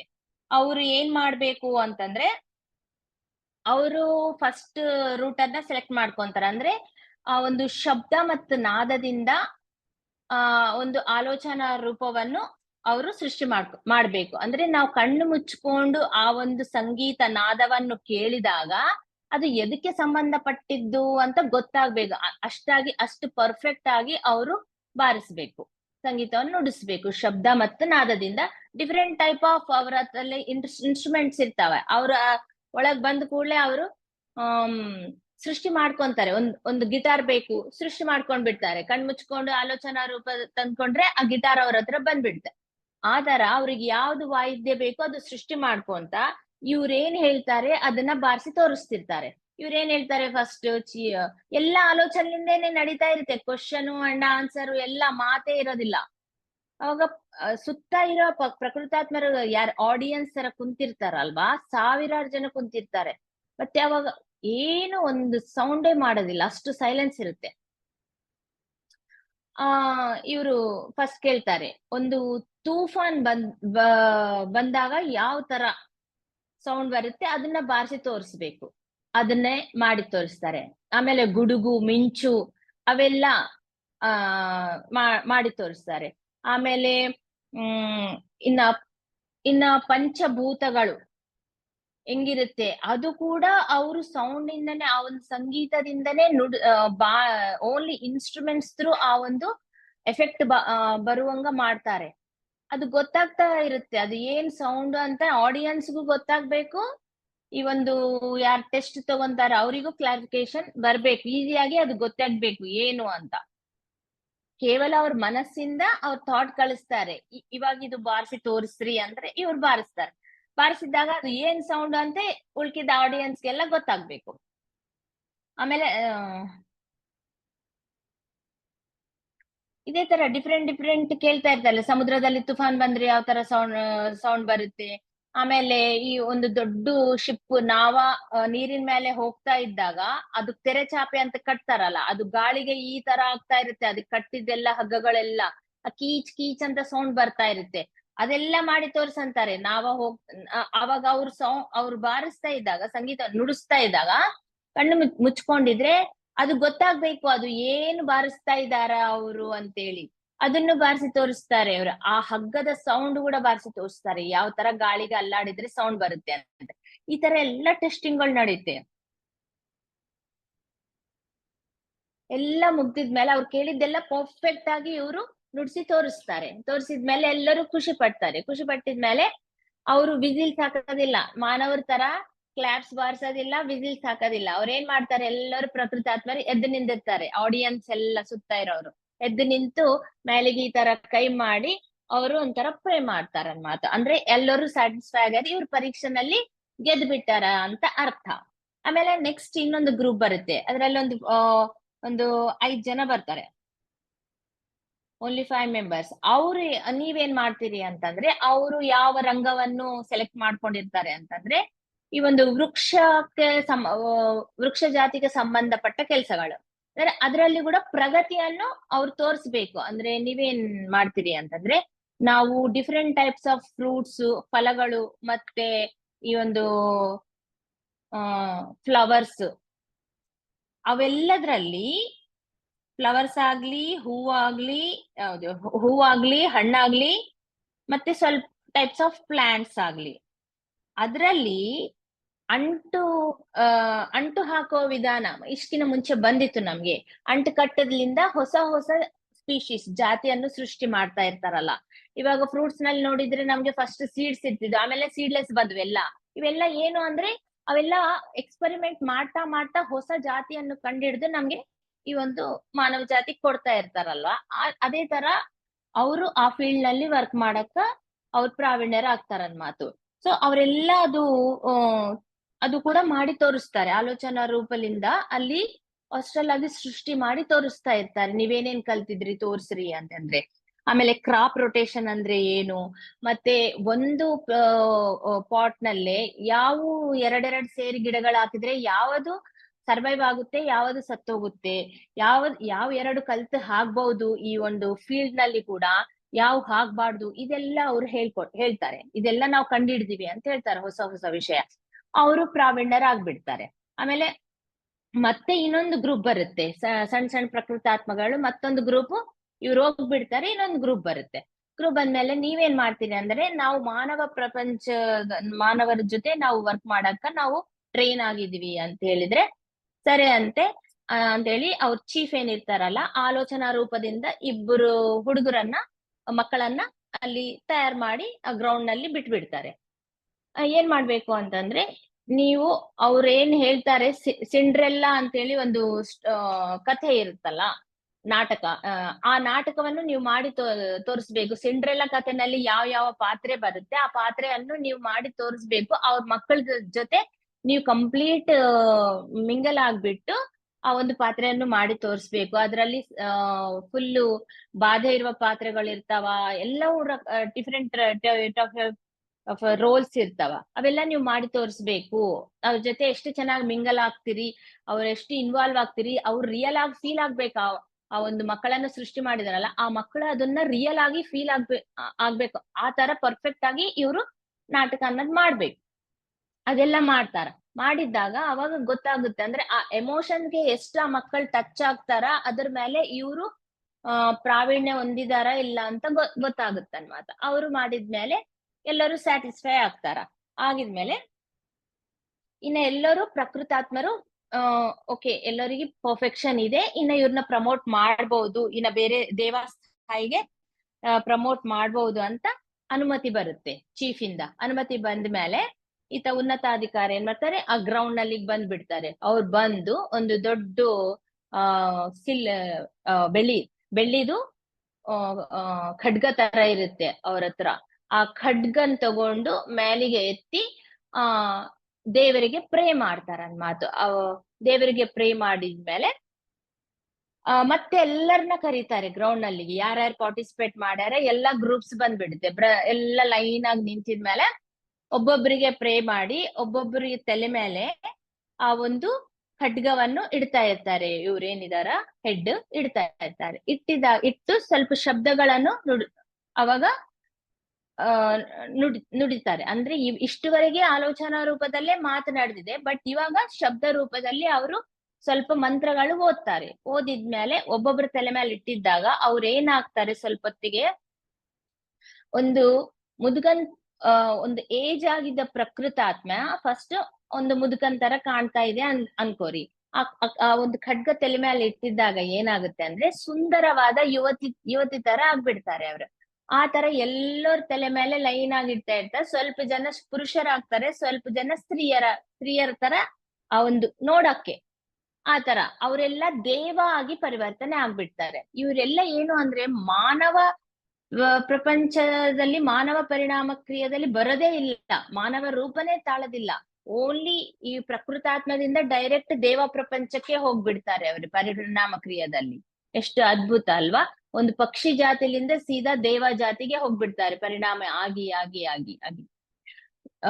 ಮಾನವರ್ಕಿಂತನೂ ಒಳ್ಳೆ ಸ್ಥಾನದಲ್ಲಿ ಹೋಗ್ಬಿಡ್ತಾರೆ ಅವರು. ಇದೆಲ್ಲ ಆಗಿದ್ಮೇಲೆ ಎಲ್ಲ ನೋಡಿ ಅದೆಲ್ಲ ಫಂಕ್ಷನ್ ಎಲ್ಲ ಕಂಪ್ಲೀಟ್ ಆಗಿದ್ಮೇಲೆ ಓಕೆ ಬಹಳ ಚೆನ್ನಾಗ್ ಅನ್ಸಿತ್ತು ನಿಮ್ಗೆ, ಈ ಚಾನ್ಸ್ ನಮ್ಗೆ ಕೊಟ್ಟಿದ್ದಕ್ಕೆ ನಿಮ್ಗೆ ಧನ್ಯವಾದಗಳು ಅಂತ ಹೇಳಿ ಇವರಿಬ್ಬರು, ಯಾರು ಪೀಟರ್ ಅಂಡ್ ಡಾಫ್ನಿ, ಇವರಿಬ್ಬರು ಅವರಿಗೆ ಥ್ಯಾಂಕ್ಸ್ ಹೇಳ್ಬಿಟ್ಟು ಧನ್ಯವಾದ ಹೇಳ್ಬಿಟ್ಟು ಬಂದ್ಬಿಡ್ತಾರೆ. ಆಮೇಲೆ ಇವರು ನೆಕ್ಸ್ಟ್ ಡೇ ಮತ್ತೆ ಈ ಒಂದು ವಾರ ಟೈಮ್ ಕೊಟ್ಟಿದ್ದಾರೆ. ಯಾರು? ಆಚಾರ್ಯ ಅವರು ಪೀಟರ್ಗೆ ಒಂದ್ ವಾರ ಟೈಮ್ ಕೊಟ್ಟಿದ್ದಾರೆ. ನಿನ್ ಇಷ್ಟ ಬಂದಾಗ ನೀನು ಎಕ್ಸ್ಪೆರಿಮೆಂಟ್ ಮಾಡು, ನಾನೇನ್ ಹೇಳೋದಿಲ್ಲ ಅಂತ ಹೋಗ್ಬಿಡ್ತಾರಲ್ವಾ. ಸೊ ನೆಕ್ಸ್ಟ್ ಡೇ ಮತ್ತೆ ಇವರು ಆಸ್ಟ್ರಲ್ ಬಾಡಿಯಿಂದ ಹೊರಗೆ ಬರ್ತಾರೆ. ಮತ್ತೆ ಎಲ್ಲಿಗಾದ್ರೂ ಹೋಗೋಣ ಅಂತೇಳಿ ನೈಟ್ ನಿದ್ದೆಯಲ್ಲಿ ಹೊರಗೆ ಬಂದ ಕೂಡ್ಲೆ ಅಲ್ಲಿ ಅವ್ರ ರೂಮ್ ನಲ್ಲಿ ಜಿಮ್ ವೇಟ್ ಮಾಡ್ತಾ ಇರ್ತಾರೆ ಆಸ್ಟ್ರಲ್ ಬಾಡಿಲಿಂದ. ಜಿಮ್ ಯಾರು ಅಂತಂದ್ರೆ ಇದಕ್ಕಿಂತ ಮುಂಚೆ ಅವ್ರು ಮೇರಿಗೆ ಹೆಲ್ಪ್ ಮಾಡಿದ್ರಲ್ಲ, ಅಂದ್ರೆ ಈ ಸ್ಟ್ರೆಚರ್ ಮೇಲೆ ಒಂದು ಯುವತಿ ಬಾಡಿ ಹೋಗ್ತಾ ಇತ್ತು, ಅವಳ ಬಾಡಿನೇ, ಅವಳು ಸೂಕ್ಷ್ಮ ಶರೀರನೇ ಆ ಸ್ಟ್ರೆಚರ್ ಹಿಂದೆ ಓಡ್ತಾ ಇತ್ತು. ಅಲ್ಲಿ ಹೋಗಿ ಜಾಯಿನ್ ಮಾಡಿದ್ರು ಅಲ್ಲಿ ಒಂದು ಹಾಸ್ಪಿಟಲ್ ನಲ್ಲಿ ಅಂತ ನಾವು ನಿನ್ನೆ ತಿಳ್ಕೊಂಡಿದ್ವಲ್ಲ. ಅವಳ ಹೆಸರು ಮೇರಿ. ಆಕ್ಚುಲಿ ಅವಳು ಒಂದು ಯುದ್ಧ ನಡೀತಾ ಇರುವಾಗ ಆ ವಿಧ್ವಂಸನಲ್ಲಿ ಅವ್ರ ಮನೆ ಧ್ವಂಸ ಆಗಿ ಅವಳಿಗೆ ಪೆಟ್ಟಾಗಿ ಆ ಮೇರಿಗೆ ಒಂದು ಅಮ್ಮ ಇರ್ತಾಳೆ, ಮತ್ತೆ ಒಂದು ತಂಗಿ ಇರ್ತಾಳೆ, 7 ವರ್ಷ ಇರೋ ಒಂದು ತಂಗಿ ಇರ್ತಾಳೆ, ಅಮ್ಮ ಇರ್ತಾಳೆ. ಸೊ ಅವಳು ಹಾಸ್ಪಿಟಲ್ ನಲ್ಲಿ ಜಾಯಿನ್ ಆಗಿರ್ತಾಳೆ ಮೇರಿ. ಆ ಮೇರಿಗೆ ಹೆಲ್ಪ್ ಮಾಡಿದ ಪದ್ಧತಿ ಯಾರು ನೋಡ್ತಾರೆ ಅಲ್ಲಿ? ಇನ್ನೊಂದು ಹಾಸ್ಟೆಲ್ ಸಹಾಯಕ ನೋಡಿ ಕಂಗ್ರಾಚುಲೇಷನ್ಸ್ ಅಂತ ಹೇಳ್ತಾರಲ್ವಾ, ಬಹಳ ಚೆನ್ನಾಗಿ ಹೆಲ್ಪ್ ಮಾಡ್ತಾ ಇದ್ದೀರಾ ನೀವು ಅಂತ. ಅವರು ಇವ್ರ ಸಹಾಯಕ್ಕಾಗಿ ಬರ್ತಾರೆ, ಪೀಟರ್ ಸಹಾಯಕ್ಕೆ. ಏನು ಈ ತರ ಬಂದಿದ್ರಲ್ಲ ಅಂತಂದ್ರೆ, ಹೌದು ನೀನು ಮೇರಿಗೆ ಮೊನ್ನ ಬಹಳ ಚೆನ್ನಾಗಿ ಎಕ್ಸ್ಪ್ಲೇನ್ ಮಾಡ್ತಾ ಇದ್ರೆ, ಎಲ್ಲ ಕೂತ್ಕೊಂಡು ಎಕ್ಸ್ಪ್ಲೇನ್ ಮಾಡಿ ಅವ್ರನ್ನ ಸ್ವಲ್ಪ ಶಾಂತವಾಗಿ ಮಾಡಿದ್ರೆ ನೀವು ಹೆಲ್ಪ್ ಮಾಡಿದ ಒಂದು ರೀತಿ ಪದ್ಧತಿ ಏನಿದೆ ಅಲ್ಲ ಬಹಳ ಲೈಕ್ ಆಗಿದೆ. ಇವಾಗ ಕೂಡ ಹೆಲ್ಪ್ ಬೇಕಾಗಿದೆ, ಅದಕ್ಕಾಗಿ ನೀವು ಹೆಲ್ಪ್ ಮಾಡ್ತೀರಾ ನನ್ ಜೊತೆ ಬಂದು ಅಂತ ಕೇಳ್ತಾರೆ. ಯಾಕೆ ಅಂತಂದ್ರೆ ಇವಾಗ ಮೇರಿಗೆ ಏನ್ ಹೇಳ್ತಾರೆ ಬೇರೆಯವರು, ನಿಮ್ ತಾಯಿ ಕೂಡ ಈ ಒಂದು ವಿಧ್ವಂಸದಲ್ಲಿ ತೀರ್ಕೊಂಡ್ ಬಿಟ್ಟಾಳ ಅಂತ ಹೇಳ್ತಾರೆ. ಅವಳು ಇನ್ನೂ ಟೆನ್ಷನ್ ಆಗ್ಬಿಟ್ಟು ಅವಳೊಂದು ಡಿಪ್ರೆಷನ್ಗೆ ಹೋಗ್ಬಿಡ್ತಾಳೆ ಆ ಮೇರಿ ಬಾಡಿ. ಸರಿ ಅಂತ ಇಬ್ರು ಕಲ್ತು ಮತ್ತೆ ಹಾಸ್ಪಿಟಲ್ಗೆ ಹೋಗಿ ಆ ವಾರ್ಡ್ ನಲ್ಲಿ ಹೋಗಿದ್ದಾಗ ಮೇರಿನ ಆಸ್ಟ್ರಲ್ ಬಾಡಿ, ಫಿಸಿಕಲ್ ಬಾಡಿ ಅಂತೂ ಬೆಡ್ ಮೇಲಿದೆ, ಟ್ರೀಟ್ಮೆಂಟ್ ನಡೀತಾ ಇದೆ. ಬಟ್ ಒಂದು ಆಸ್ಟ್ರಲ್ ಬಾಡಿ, ಸೂಕ್ಷ್ಮ ಶರೀರ ತಿರುಗಾಡ್ತಾ ಇರುತ್ತೆ ಫಾಸ್ಟ್ ಆಗಿ ಟೆನ್ಷನ್ ಇಂದ. ಹಿಂಗ ಒಂದು ಕೂದ್ಲನ್ನ ಜಗ್ಕೊಂತ ಇರುತ್ತೆ. ಅಂದ್ರೆ ಅಷ್ಟಿನ ನನ್ಗೆ ಏನ್ ಮಾಡಕ್ ಆಗಲ್ಲ, ನಾನು ಹೋಗ್ಬಿಡ್ಬೇಕು, ನಮ್ಮಮ್ಮ ಹೋಗ್ಬಿಟ್ಟಾಳ, ನಾನು ಹೋಗ್ಬಿಡ್ಬೇಕಂತ ಟೆನ್ಷನ್ ನಲ್ಲಿ ಇರ್ತಾಳ ಅವಳು. ಅಂದ್ರೆ ಒಂದು ಡಿಪ್ರೆಷನ್ಗೆ ಹೋಗ್ಬಿಡ್ತಾಳೆ. ಈ ಪೀಟರ್ನ ನೋಡಿದ ತಕ್ಷಣ ಅವಳಿಗೆ ಸ್ವಲ್ಪ ಸಮಾಧಾನ ಆಗ್ಬಿಡುತ್ತೆ. ಅಂದ್ರೆ ಮೊನ್ನೆ ಬಂದು ಚೆನ್ನಾಗಿ ಹೇಳ್ಕೊಟ್ಟಿದ್ನಲ್ಲ, ಪೀಟರ್ ಹೇಳ್ತಾನೆ ಅವಾಗ, ನೀನು ಎದಕ್ ಟೆನ್ಷನ್ ತಗೊಂತ ಇದ್ದೀರಿ, ಈ ಕಡೆ ಬಾ, ಸೈಡಿಗೆ ಬಾ ಅಂತ ಹೇಳಿ ಸೈಡಿಗೆ ಕರ್ಕೊಂಡ್ಬಿಟ್ಟು ಮತ್ತೆ ಅಲ್ಲಂದೆ ಹಾಸ್ಟೆಲ್ ಆಗಿ ಒಂದು ಸೋಫಾ ಕ್ರಿಯೇಟ್ ಮಾಡಿ ಅದ್ರ ಮೇಲೆ ಕೂತ್ಕೊಂಡು ಎಲ್ಲ ಎಕ್ಸ್ಪ್ಲೇನ್ ಮಾಡ್ತಾನೆ. ಏನು ಪೀಟರ್ ಒಂದು ಆಚಾರ್ಯರಿಂದ ಕಲ್ತಿರ್ತಾನೋ ಅದ್ರಲ್ಲಿ ಎಷ್ಟೋ ವಿಷಯಗಳು ಹೇಳ್ತಾನೆ. ಏನ್ ಹೇಳ್ತಾನೆ ಅಂತಂದ್ರೆ, ನೋಡು, ನಿನ್ಗೆ ತಾಯಿ ಹೋಗಿದ್ದಾಳ, ಒಪ್ತೀನಿ ನಾನು, ಕರೆಕ್ಟೇ. ನಿನ್ಗೆ ಒಂದು ತಂಗಿ ಗುಡಿದ್ದಾಳಲ್ಲ, 7 ವರ್ಷ ಅವಳಿಗೆ. ಮತ್ತೆ ಅವಳನ್ನ ಯಾರು ನೋಡ್ಕೊಂತಾರ ನೀನ್ ಕೂಡ ಹೋಗ್ಬಿಟ್ರೆ? ಎದಕ್ಕ ಹೋಗ್ಬಾರ್ದು, ಎದಕ್ಕ ನೀನ್ ಪ್ರಾಣ ಉಳಿಸ್ಕೋಬೇಕು ಅಂತಂದ್ರೆ, ನೀನು ಈ ಒಂದು ಫಿಸಿಕಲ್ ಬಾಡಿ ನಲ್ಲಿ ಇದ್ದು ಕೂಡ ನಿಮ್ಮ ಅಮ್ಮ ಅವ್ರನ್ನ ಮೀಟ್ ಆಗ್ಬೋದು. ಮರಣ ಹೊಂದಿದ ನಂತರ ಕೂಡ ಆ ಆಸ್ಟ್ರಲ್ ತಲದಲ್ಲಿ ಅವರು ಜೀವನವನ್ನು ನಡೆಸ್ತಾ ಇರ್ತಾರೆ. ನೀನ್ ಹೋಗಿ ಮತ್ತೆ ನಿದ್ದೆನಲ್ಲಿ ಸೂಕ್ಷ್ಮ ಶರೀರವನ್ನು ರಿಲೀಸ್ ಮಾಡಿ ಅವ್ರನ್ನ ಮೀಟ್ ಆಗ್ಬಹುದು, ಮಾತಾಡ್ಬಹುದು. ಅದಕ್ಕಾಗಿ ನೀನ್ ಸಾಯ್ಬೇಕಾಗ ಅವಸರ ಇಲ್ಲ. ನೀನ್ ಹಿಂಗಾದ್ರೂ ಮಾಡಿ ನಿನ್ನ ಸಂಕಲ್ಪದಿಂದ ನಿನ್ನ ಪ್ರಾಣವನ್ನು ಉಳಿಸ್ಕೊಂಡಿದ್ರೆ ಈ ಕಡೆ ತಂಗಿಯನ್ನ ಕೂಡ ನೋಡ್ಕೋಬಹುದು, ಆ ಕಡೆ ಅಮ್ಮನ ಜೊತೆ ಕೂಡ ಮಾತಾಡ್ಬಹುದು ಅಂತ ಹೇಳ್ತಾನೆ. ಹೌದಾ, ಇದೆಲ್ಲ ಆತರ ಇರುತ್ತಾ ಅಂತ ಅವಾಗ ಮೇರಿಗೆ ಗೊತ್ತಾಗುತ್ತೆ. ಹಂಗಾದ್ರೆ ನಾನು ಇನ್ನ ಸರ್ವೈವ್ ಆಗಕ್ಕ ಪ್ರಯತ್ನ ಮಾಡ್ತೀನಿ ಅಂತ ಹೇಳ್ತಾಳೆ. ಹಂಗಾದ್ರೆ ಮತ್ತೆ ನೀವು ನಮ್ಮ ಅಮ್ಮ ಅವ್ರನ್ನ ಭೇಟಿ ಆಗಕ್ಕ ನನ್ ಫಿಸಿಕಲ್ ಬಾಡಿನಲ್ಲಿ ಇದ್ದು ಆಸ್ಟ್ರಲ್ ಟ್ರಾವೆಲ್ ಮಾಡಿ ನಮ್ಮ ಅಮ್ಮ ಅವ್ರನ್ನ ಭೇಟಿ ಆಗಕ್ಕ ನೀವು ನನ್ಗೆ ಹೆಲ್ಪ್ ಮಾಡ್ತೀರಾ ಅಂತಂದ್ರೆ, ಬೇರೆ ಏನು ಆಲೋಚನೆ ಮಾಡ್ಲಾರ್ದೆ ಆಯ್ತು ನಾನು ಹೆಲ್ಪ್ ಮಾಡ್ತೀನಿ ಅಂತೇಳಿ ಅದು ಕೂಡ ಆ ಒಂದು ಬಾಧ್ಯತೆಯನ್ನು ತಲೆ ಮೇಲೆ ಹಾಕೊಂತಾನೆ. ಯಾರು ಹೇಳಿರಂಗಿಲ್ಲ ಪೀಟರ್ಗೆ ಈ ತರ ಹೆಲ್ಪ್ ಮಾಡು ಅಂತ, ಬಟ್ ವಾಲಂಟಿಯರ್ಲಿ ಮಾಡ್ತಾ ಇರ್ತಾನೆ ಇದೆಲ್ಲ. ಸರಿ ಅಂತ ಇವಾಗ ಏನ್ ಮಾಡ್ಬೇಕು ನೆಕ್ಸ್ಟ್ ಅಂತಂದ್ರೆ, ನಡಿ ನಿಮ್ ಮನಿಗ್ ಹೋಗೋಣ ಫಸ್ಟ್ ಅಂತ ಹೇಳಿ ಎಲ್ಲರೂ ಕಲ್ತು ಆಸ್ಟ್ರಲ್ ಟ್ರಾವೆಲ್ ಮಾಡಿ ಈ ಸೂಕ್ಷ್ಮ ದೇಹದಿಂದನೇ ಇವರೆಲ್ಲರೂ ಮನೆಗೆ ಹೋಗ್ತಾರೆ. ಮೇರಿ ಮನೆಗೆ ಹೋಗ್ತಾರೆ. ಆ ಮೇರಿ ಎಲ್ಲಿ ಮನೆ ಇರ್ತದೆ, ಒಂದು ಅಪಾರ್ಟ್ಮೆಂಟ್ ನಲ್ಲಿ ತೋರಿಸ್ತಾಳೆ ಅವ್ರ ಮನೆ ಇರುತ್ತೆ. ಆ ಒಂದು ಫ್ಲಾಟ್ ನಲ್ಲಿ ಹೋಗಿ ಅಲ್ಲಿ ಲ್ಯಾಂಡ್ ಆಗಿ ನೋಡಿದ್ದಾಗ ಆ ತಂಗಿ ಬೆಡ್ ಮೇಲೆ ಮಲಗಿ ಅಳ್ತಾ ಇರ್ತಾಳೆ. ಅವಳಿಗೆ ಅವ್ರ ಅಮ್ಮ ಕಾಣಿಸೋದಿಲ್ಲ, ಅವ್ರ ಅಕ್ಕ ಕಾಣಿಸೋದಿಲ್ಲ. ಫುಲ್ ಹೆದರ್ಕೊಂಡ್ ಬಿಡ್ತಾಳೆ, ಏನಾಗ್ಬಿಟ್ಟಿದಾನೋ ಎಲ್ಲಿಗೆ ಹೋಗ್ಬಿಟ್ಟಿದಾರೋ ಅಂತೇಳಿ ಅಳ್ತಾ ಇರ್ತಾಳೆ. ಅವಾಗ ಪಕ್ಕದಲ್ಲಿ ಅವ್ರ ಅಮ್ಮ ಸೂಕ್ಷ್ಮ ದೇಹದಿಂದ ಕುಂತಿರ್ತಾಳೆ. ಅವನನ್ನ ರಂಭಿಸ್ಬೇಕಂತ ನೋಡ್ತಾ ಇರ್ತಾಳೆ. ಮಗಳಿಗೆ ಏನ್ ಅರ್ಥ ಆಗುತ್ತೆ, ಇವಳು ಆಸ್ಟ್ರಲ್ ಬಾಡಿನಲ್ಲಿ ಇರ್ತಾಳ, ಮಗಳು ಫಿಸಿಕಲ್ ಬಾಡಿನಲ್ಲಿ ಇರ್ತಾಳೆ. ಇವ್ರನ್ನ ನೋಡಿದ ತಕ್ಷಣ ಈ ಒಂದು ಮೇರಿ ಅವ್ರ ಅಮ್ಮಗೆ ಸ್ವಲ್ಪ ಸಮಾಧಾನ ಆಗುತ್ತೆ. ಅವಳೇನ್ ಅನ್ಕೊಂತಾಳೆ, ನನ್ ದೊಡ್ಡ ಮಗಳು ಕೂಡ ತೀರ್ಕೊಂಡ್ ಬಿಟ್ಟಾಳ ಅಂತ ಅನ್ಕೊಂತಾಳೆ. ಇವ್ರು ನೋಡಿ ಎಲ್ಲ ಎಕ್ಸ್ಪ್ಲೇನ್ ಮಾಡ್ತಾರೆ. ಹೇಳಿದ್ಮೇಲೆ ಇಲ್ಲ ನೀನೇನು ಇದು ಮಾಡ್ಕೋಬೇಡ, ನಾನು ಈ ತರ ಇನ್ನೊಬ್ಬ ಹಾಸ್ಪಿಟಲ್ ನಿಲ್ಲಿದ್ದೀನಿ, ನಾನು ಸೂಕ್ಷ್ಮ ಶರೀರದಿಂದ ಬಂದಿದ್ದೀನಿ ಅನ್ನ ಹೇಳ್ತಾಳೆ. ಹೇಳಿದ್ಮೇಲೆ ಅದೆಲ್ಲ ಅರ್ಥ ಆಗೋದಿಲ್ಲ. ಅವ್ರ ಅಮ್ಮಗೆ ಅಷ್ಟು ನಾಲೆಡ್ಜ್ ಇರಂಗಿಲ್ಲ, ಅಂದ್ರೆ ಅದು ಉನ್ನತ ಆತ್ಮ ಅಲ್ಲ, ಅದಕ್ಕಾಗಿ ಅರ್ಥ ಆಗೋದಿಲ್ಲ. ಆದ್ರೆ ಅವಳು ತನ್ನ ಎಥ್ರಿಕ್ ಬಾಡಿಯನ್ನ ಬಿಡ್ಸಕ್ಕೆ ಇವ್ರಿಗೆ ಎಷ್ಟು ಕಷ್ಟ ಆಗುತ್ತಂದ್ರೆ 2 ದಿವಸ ಬೇಕಾಗುತ್ತೆ. ಆಸ್ಟ್ರಲ್ ಸಹಾಯಕರನ್ನ ಇಡ್ತಾರಲ್ಲಿ ಇಟ್ಟು ಅವಳ ಏನೋ ಎಷ್ಟು ಎಕ್ಸ್ಪ್ಲೇನ್ ಮಾಡಿ ಅವಳು ತನ್ನ ಸಂಕಲ್ಪದಿಂದ ಎಥ್ರಿಕ್ ಬಾಡಿಯನ್ನು ಬಿಡಿಸ್ಕೊಂಬಕ್ಕೆ 2 ದಿವಸ ಟೈಮ್ ಬೇಕಾಗುತ್ತೆ. 2 ದಿವಸ ಹಿಡಿಯುತ್ತೆ, ಅಷ್ಟು ಟೈಮ್ ಬೇಕಾಗುತ್ತೆ. ಆದ್ರೆ ಇನ್ನ ಲಾಸ್ಟಿಗೆ ಈ ಒಂದು ಪೀಟರ್ ಮತ್ತೆ ಹೋಗ್ಬೇಕಲ್ಲ, ಟೈಮ್ ಆದ ಕೂಡಲೇ ತನ್ನ ಶರೀರದಲ್ಲಿ ಹೋಗ್ಬಿಡ್ಬೇಕಲ್ಲ. ಲಾಸ್ಟ್ ಹೋಗಕ್ಕಿನ ಮುಂಚೆ ಆ ಒಂದು ಹುಡುಗಿ ಮಲ್ಗ್ಬಿಡ್ತಾಳೆ. ಮಲಗಿದ್ದಾಗ ಆ ಒಂದು ಆಸ್ಟ್ರಲ್ ರೂಪದಲ್ಲಿ ಮತ್ತೆ ಅವಳಿಗೆ ಎಲ್ಲ ಎಕ್ಸ್ಪ್ಲೇನ್ ಮಾಡ್ತಾ, ಅವಳಿಗೆ ತನ್ನ ಸಂಕಲ್ಪ ಶಕ್ತಿನೆಲ್ಲ ಬಳಸಿ ಅವಳಿಗೆ ಏನ್ ಹೇಳ್ಬೇಕು, ಮೆಂಟಲ್ಲಿ ಯಾವ ತರ ಅವಳನ್ನ ಫೀಡ್ ಮಾಡ್ಬೇಕೋ ಎಲ್ಲ ಫೀಡ್ ಮಾಡಿ ಲಾಸ್ಟಿಗೆ ಪೀಟರ್ ಮನೆಗೆ ಹೋಗ್ಬಿಡ್ತಾನೆ, ತನ್ನ ಶರೀರದಲ್ಲಿ ಹೋಗ್ಬಿಡ್ತಾನೆ. ಅಂದ್ರೆ ತನ್ನ ಶಕ್ತಿ ಎಷ್ಟಾಯ್ತು ಅಷ್ಟು ಎಕ್ಸ್ಪ್ಲೇನ್ ಮಾಡ್ತಾನೆ, ಅಂದ್ರೆ ಸಮಾಧಾನ ಮಾಡ್ತಾನೆ ಏನೇನು ಅಂತ ಎಲ್ಲ ಎಕ್ಸ್ಪ್ಲೇನ್ ಮಾಡಿ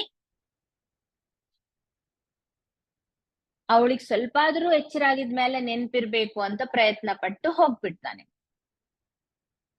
ಆಮೇಲೆ ಇನ್ನೊಂದು ದಿನ ರಾತ್ರಿ ಏನಾಗುತ್ತೆ, ಪೀಟರ್ಗೆ ಒಂದು ಕೆಟ್ಟ ಕನ್ಸು ಬರುತ್ತೆ, ದುಸ್ವಪ್ನ, ಕೆಟ್ಟ ಕನ್ಸು ಬರುತ್ತೆ. ಆ ಕನ್ಸಿನಲ್ಲಿ ಏನು ಅಂತಂದ್ರೆ ಒಂದು ಗುಹೆ ಇರುತ್ತೆ. ಆ ಗುಹೆನಲ್ಲಿ ಇವೆಲ್ಲ ಆಕ್ಚುಲಿ ಬಹಳ ಇಂಪಾರ್ಟೆಂಟ್. ಆ ಕನಸು ಕೂಡ ಹೇಳ್ತಾ ಇದ್ದಾರ ಅಂತ ಅನ್ಕೋಬೇಡ್ರಿ, ಇದು ಬಹಳ ಇಂಪಾರ್ಟೆಂಟ್. ಅದಕ್ಕಾಗಿ ನಾನು ಲಾಸ್ಟ್ ಡೇ ಮಿಸ್ ಆದ್ರೆ ಕೂಡ ಈ ದಿನ ಹೇಳ್ತಾ ಇದ್ದೀನಿ.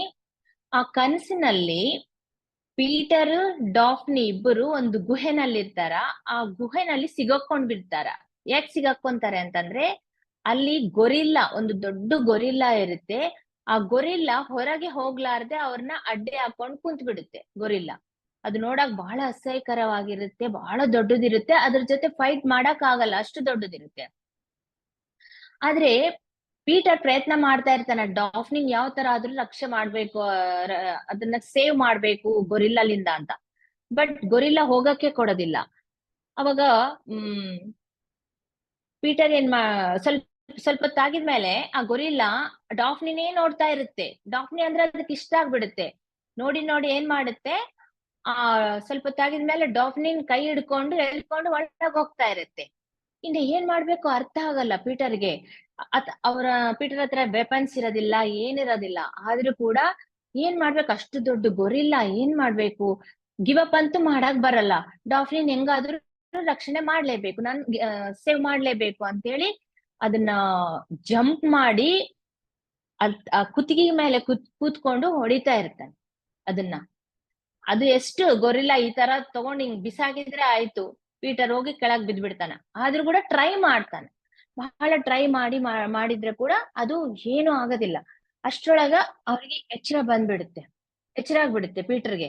ಎಚ್ಚರ ಆಗ್ಬಿಟ್ಟು ನೋಡಿದ್ರೆ ಫುಲ್ ಮೈ ಎಲ್ಲ ಬೇವ್ರು ಬಿಟ್ಟಿರ್ತಾರೆ.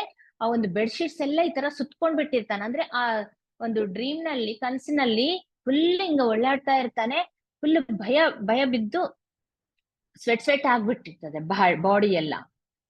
ಇದೇನು ಈ ತರ ಕನ್ಸ್ ಬಿದ್ದಿದೆ ಅಂತ, ಸರಿ ಅಂತ ಮತ್ತೆ ಸುಮ್ನಾಗ್ಬಿಡ್ತಾನೆ. ಆಮೇಲೆ ನೆಕ್ಸ್ಟ್ ಡೇ ಡಾಫ್ನಿ ಹತ್ರ ಆಸ್ಟ್ರಲ್ ಟ್ರಾವೆಲಿಂಗ್ ಮಾಡಿ ಸೂಕ್ಷ್ಮ ಲೋಕಕ್ಕೆ ಹೋಗಿದ್ಮೇಲೆ ಕೇಳ್ತಾನೆ, ನೀನೇನಾದ್ರೂ ನನ್ ಕನ್ಸಿನಲ್ಲಿ ಬಂದಿದ್ಯಾ ನಿನ್ನೆ ಈ ತರ ಅಂತಂದ್ರೆ, ಇಲ್ಲ ನಾನ್ ಬಂದಿಲ್ಲ ಅಂತ ಹೇಳ್ತಾಳೆ.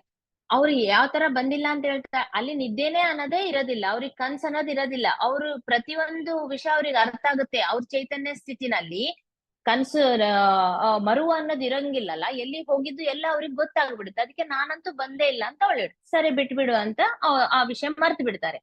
ಆಮೇಲೆ ಈ 7 ದಿನ ಈ ತರ ಬೇರೆ ಬೇರೆ ಎಲ್ಲ ಅಸ್ಟ್ರಲ್ ಟ್ರಾವೆಲ್ ಮಾಡಿ ಎಲ್ಲ ಆಗಿದ್ಮೇಲೆ 7ನೇ ದಿನ ಎಲ್ಲ ತಾನು ಏನು ಆಗಿದ್ದೆ ಡೈಲಿ ಬರ್ಕೊಂತ ಇರ್ತಾರೆ ಪೀಟರ್. ಎಲ್ಲ ಬರ್ದಿಟ್ಟು ಆಚಾರ್ಯಕ್ಕೆ ತೋರಿಸ್ಬೇಕು ಅಂತ ಎಲ್ಲ ಬರ್ದಿಟ್ಟು 7ನೇ ದಿನ ಕರೆಕ್ಟ್ 11 ವರೆಗೆ ಇವ್ರು ಬಂದೇ ಬಿಡ್ತಾರೆ, ಆಚಾರ್ಯ ಅವ್ರು ಬರ್ತಾರೆ. ಅಲ್ಲಿವರೆಗೆ ಪೀಟರ್ ಕಂಪ್ಲೀಟ್ ರೆಡಿ ಆಗಿ ಕೂತ್ಕೊಂಡ್ ಬಿಡ್ತಾನೆ ಅವೆಲ್ಲ ಓದ್ಕೊಂತ. ನೋಡಿದಾಗ ಪೀಟರ್ ಆಚಾರ್ಯ ಅವ್ರು ಬಂದ್ಬಿಟ್ಟು ಬರ್ತಾನೆ ಅವ್ರು ಅಪ್ರಿಶಿಯೇಟ್ ಮಾಡ್ತಾರೆ.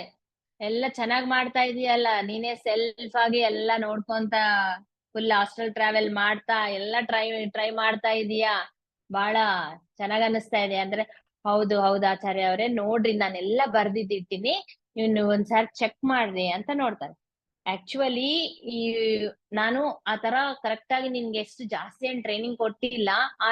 ಆ ಒಂದು ಪೀರಿಯಡ್ ನಲ್ಲಿ ನಿನ್ನ ಬಿಟ್ಟು ಹೋಗ್ಬೇಕು ಅಂತಂದ್ರೆ, ಒಂದು ಜೂದದಲ್ಲಿ ಪಂದೆ ಹಾಕಿದ್ರೆ ಯಾವ ತರ ಇರುತ್ತೆ ಆ ಸ್ಟೇಜ್ ನಲ್ಲಿ ನೀನು ಬಿಟ್ಟು ಹೋಗಿದ್ದೀನಿ ನಾನು. ಯಾಕೆ ಬಿಟ್ಟು ಹೋಗಿದ್ದೀನಿ ಆ ತರ ಅಂತಂದ್ರೆ, ನನ್ಗೊಂದು ಕಾನ್ಫಿಡೆನ್ಸ್ ಸಿಕ್ತು. ಏನು, ನೀನು ಒಂದು ಬಾಧ್ಯತೆಯನ್ನು ತಗೊಂಡು ಬಾಧ್ಯತೆಯನ್ನು ತಗೊಳ್ಳಾಕ ನಿನ್ನ ಇನ್ನರ್ ಸಿದ್ಧವಾಗಿದೆ ಅಂತ ಅನ್ಸಿತ್ತು. ಅದಕ್ಕೆ ನಿನ್ನ ವಾಲಂಟಿಯರ್ಲಿ ನಿನ್ಗೆ ಬಿಟ್ಟಿದ್ದೀನಿ ನಾನು. ನೀನ್ ವಾಲಂಟಿಯರ್ಲಿ ಏನ್ ಮಾಡ್ತಿದ್ದೀನಿ ನೋಡೋಣ ಅಂತ ಬಿಟ್ಟಿದ್ದೀನಿ ನಾನು ಅಂತ ಹೇಳ್ತಾರೆ. ನೋಡ್ರಿ, ಇವರು ವಿತೌಟ್ ಎನಿ ಟ್ರೈನಿಂಗ್ ಇವ್ರೋಗಿ ಹಾಸ್ಟೆಲ್ ಸಹಾಯಕ ಆಗಿ ಅವ್ರ ವರ್ಕ್ ಸ್ಟಾರ್ಟೇ ಮಾಡ್ಬಿಟ್ಟಿದ್ದಾರೆ ಈ 7 ದಿವಸನಲ್ಲಿ. ಆ ಕಾನ್ಫಿಡೆನ್ಸ್ ಇತ್ತು ನನ್ಗೆ ಅಂತ ಹೇಳ್ತಾರೆ. ಸೊ ನಿನ್ನ ದುಃಖವನ್ನು ಉಪಶಮನ ಮಾಡಕ್ಕೆ ನಾನೊಂದು ಇನ್ಸ್ಟ್ರೂಮೆಂಟ್ ಆಗಿದ್ದೀನಲ್ಲ, ಅದಕ್ಕೆ ನಾನ್ ಖುಷಿ ಆಗ್ತಾ ಇದೆ ಅಂತ ಹೇಳ್ತಾರೆ ಅವಾಗ ಆಚಾರ್ಯ ಅವರು. ಯಾಕಂದ್ರೆ ನೀನ್ ದುಃಖದಲ್ಲಿದ್ದಾಗ ನಾನ್ ಯಾವ ತರ ನಿನ್ ಸಮಾಧಾನ ಮಾಡಿ ಎಲ್ಲಾ ವಿಷಯಗಳು ತಿಳಿಸ್ತಾ ಇದ್ನೋ, ಅದೇ ವರ್ಕ್ ಅನ್ನ ನೀನ್ ಕೂಡ ಇನ್ನೊಬ್ಬರಿಗೆ ಮಾಡ್ತಾ ಇದ್ದೀನಿ ನಾನ್. ಅವ್ರಿಗೆ ಎಲ್ಲರಿಗೂ ಏನು ಹೇಳದೇ ಇಲ್ಲ, ಎಲ್ಲ ಗೊತ್ತಾಗ್ಬಿಡುತ್ತೆ. ಆಚಾರ್ಯ ಅವ್ರಿಗೆ ಏನೇನ್ ಮಾಡಿದಾನೆ ಎಲ್ಲ ಗೊತ್ತಾಗ್ಬಿಡುತ್ತೆ. ಸೊ ಮತ್ತೆ ಫಸ್ಟ್ ಇಂದ ನಾನು ನಿನ್ಗೆ ಎಕ್ಸ್ಪ್ಲೇನ್ ಮಾಡ್ತೀನಿ. ಈ 7 ದಿವಸನಲ್ಲಿ ನೀನ್ ಎಲ್ಲೆಲ್ಲಿಗೆ ಹೋಗಿದ್ದಿ, ಅದ್ರದ್ದು ಮೀನಿಂಗ್ ಏನು ಅಂತ ನಾನು ಎಲ್ಲ ಎಕ್ಸ್ಪ್ಲೇನ್ ಮಾಡ್ಕೊಂತ ಬರ್ತೀನಿ ಅಂತೇಳಿ ಒಂದೊಂದೇ ಎಕ್ಸ್ಪ್ಲೇನ್ ಮಾಡ್ಕೊಂತ ಬರ್ತಾರೆ. ಅದ್ರಲ್ಲಿ ಈ ಕೆಟ್ಟ ಕನ್ಸ್ ಏನ್ ಬಂದಿದೆಯಲ್ಲ, ಅದು ಕೂಡ ಆ ವಿಷಯ ಎತ್ತುತ್ತಾರ. ಅದು ಎದಕ್ಕೆ ಬಂದಿದೆ ಅಂತ, ಅದ್ರ ಮೀನಿಂಗ್ ಏನು ಅಂತ ಹೇಳ್ತಾರೆ.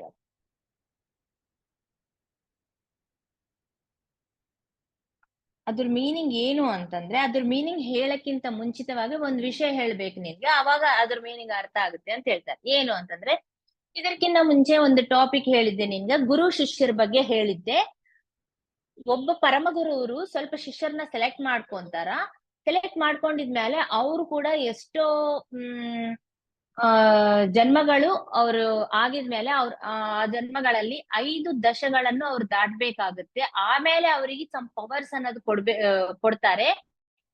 ಅವಾಗ ಅವರು ಬೋಧನೆ ಮಾಡಾಕ ಕೂಡ ಅವ್ರಿಗೆ ಒಂದು ಪರ್ಮಿಷನ್ ಕೊಡ್ತಾರೆ, ಅವ್ರಿಗೂ ಪ್ರಮೋಟ್ ಮಾಡ್ತಾರೆ ಅಂತ ಹೇಳಿದಿನಲ್ಲ. ಅಂದ್ರೆ ಹೌದು. ಆದ್ರೆ ಇಲ್ಲಿ 2 ಕ್ಯಾಟಗರೀಸ್ ನಲ್ಲಿ ಇರ್ತಾರೆ ಶಿಷ್ಯರು. ಗ್ರೇಡ್ 1 ಗ್ರೇಡ್ 2 ಅಂತ 2 ಕ್ಯಾಟಗರೀಸ್ ಅವರು ಶಿಷ್ಯರು ಇರ್ತಾರೆ.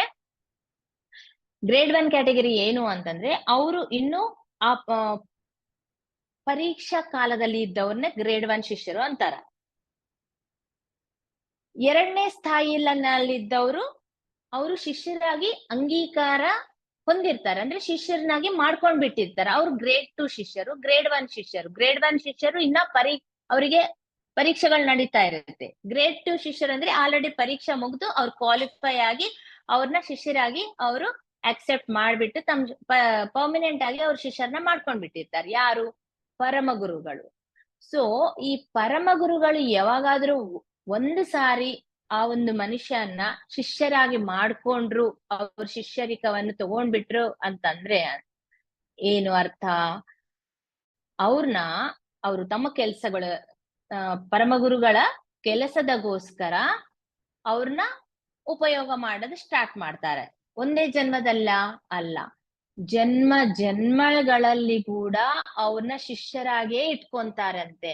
ಅವ್ರನ್ನ ತಮ್ಮ ಕೆಲ್ಸಗೋಸ್ಕರ ಅವ್ರನ್ನ ಉಪಯೋಗ ಮಾಡ್ತಾರೆ, ಕೆಲ್ಸಕ್ಕೆ ಪರ್ಮಿಷನ್ ಕೊಡ್ತಾರೆ.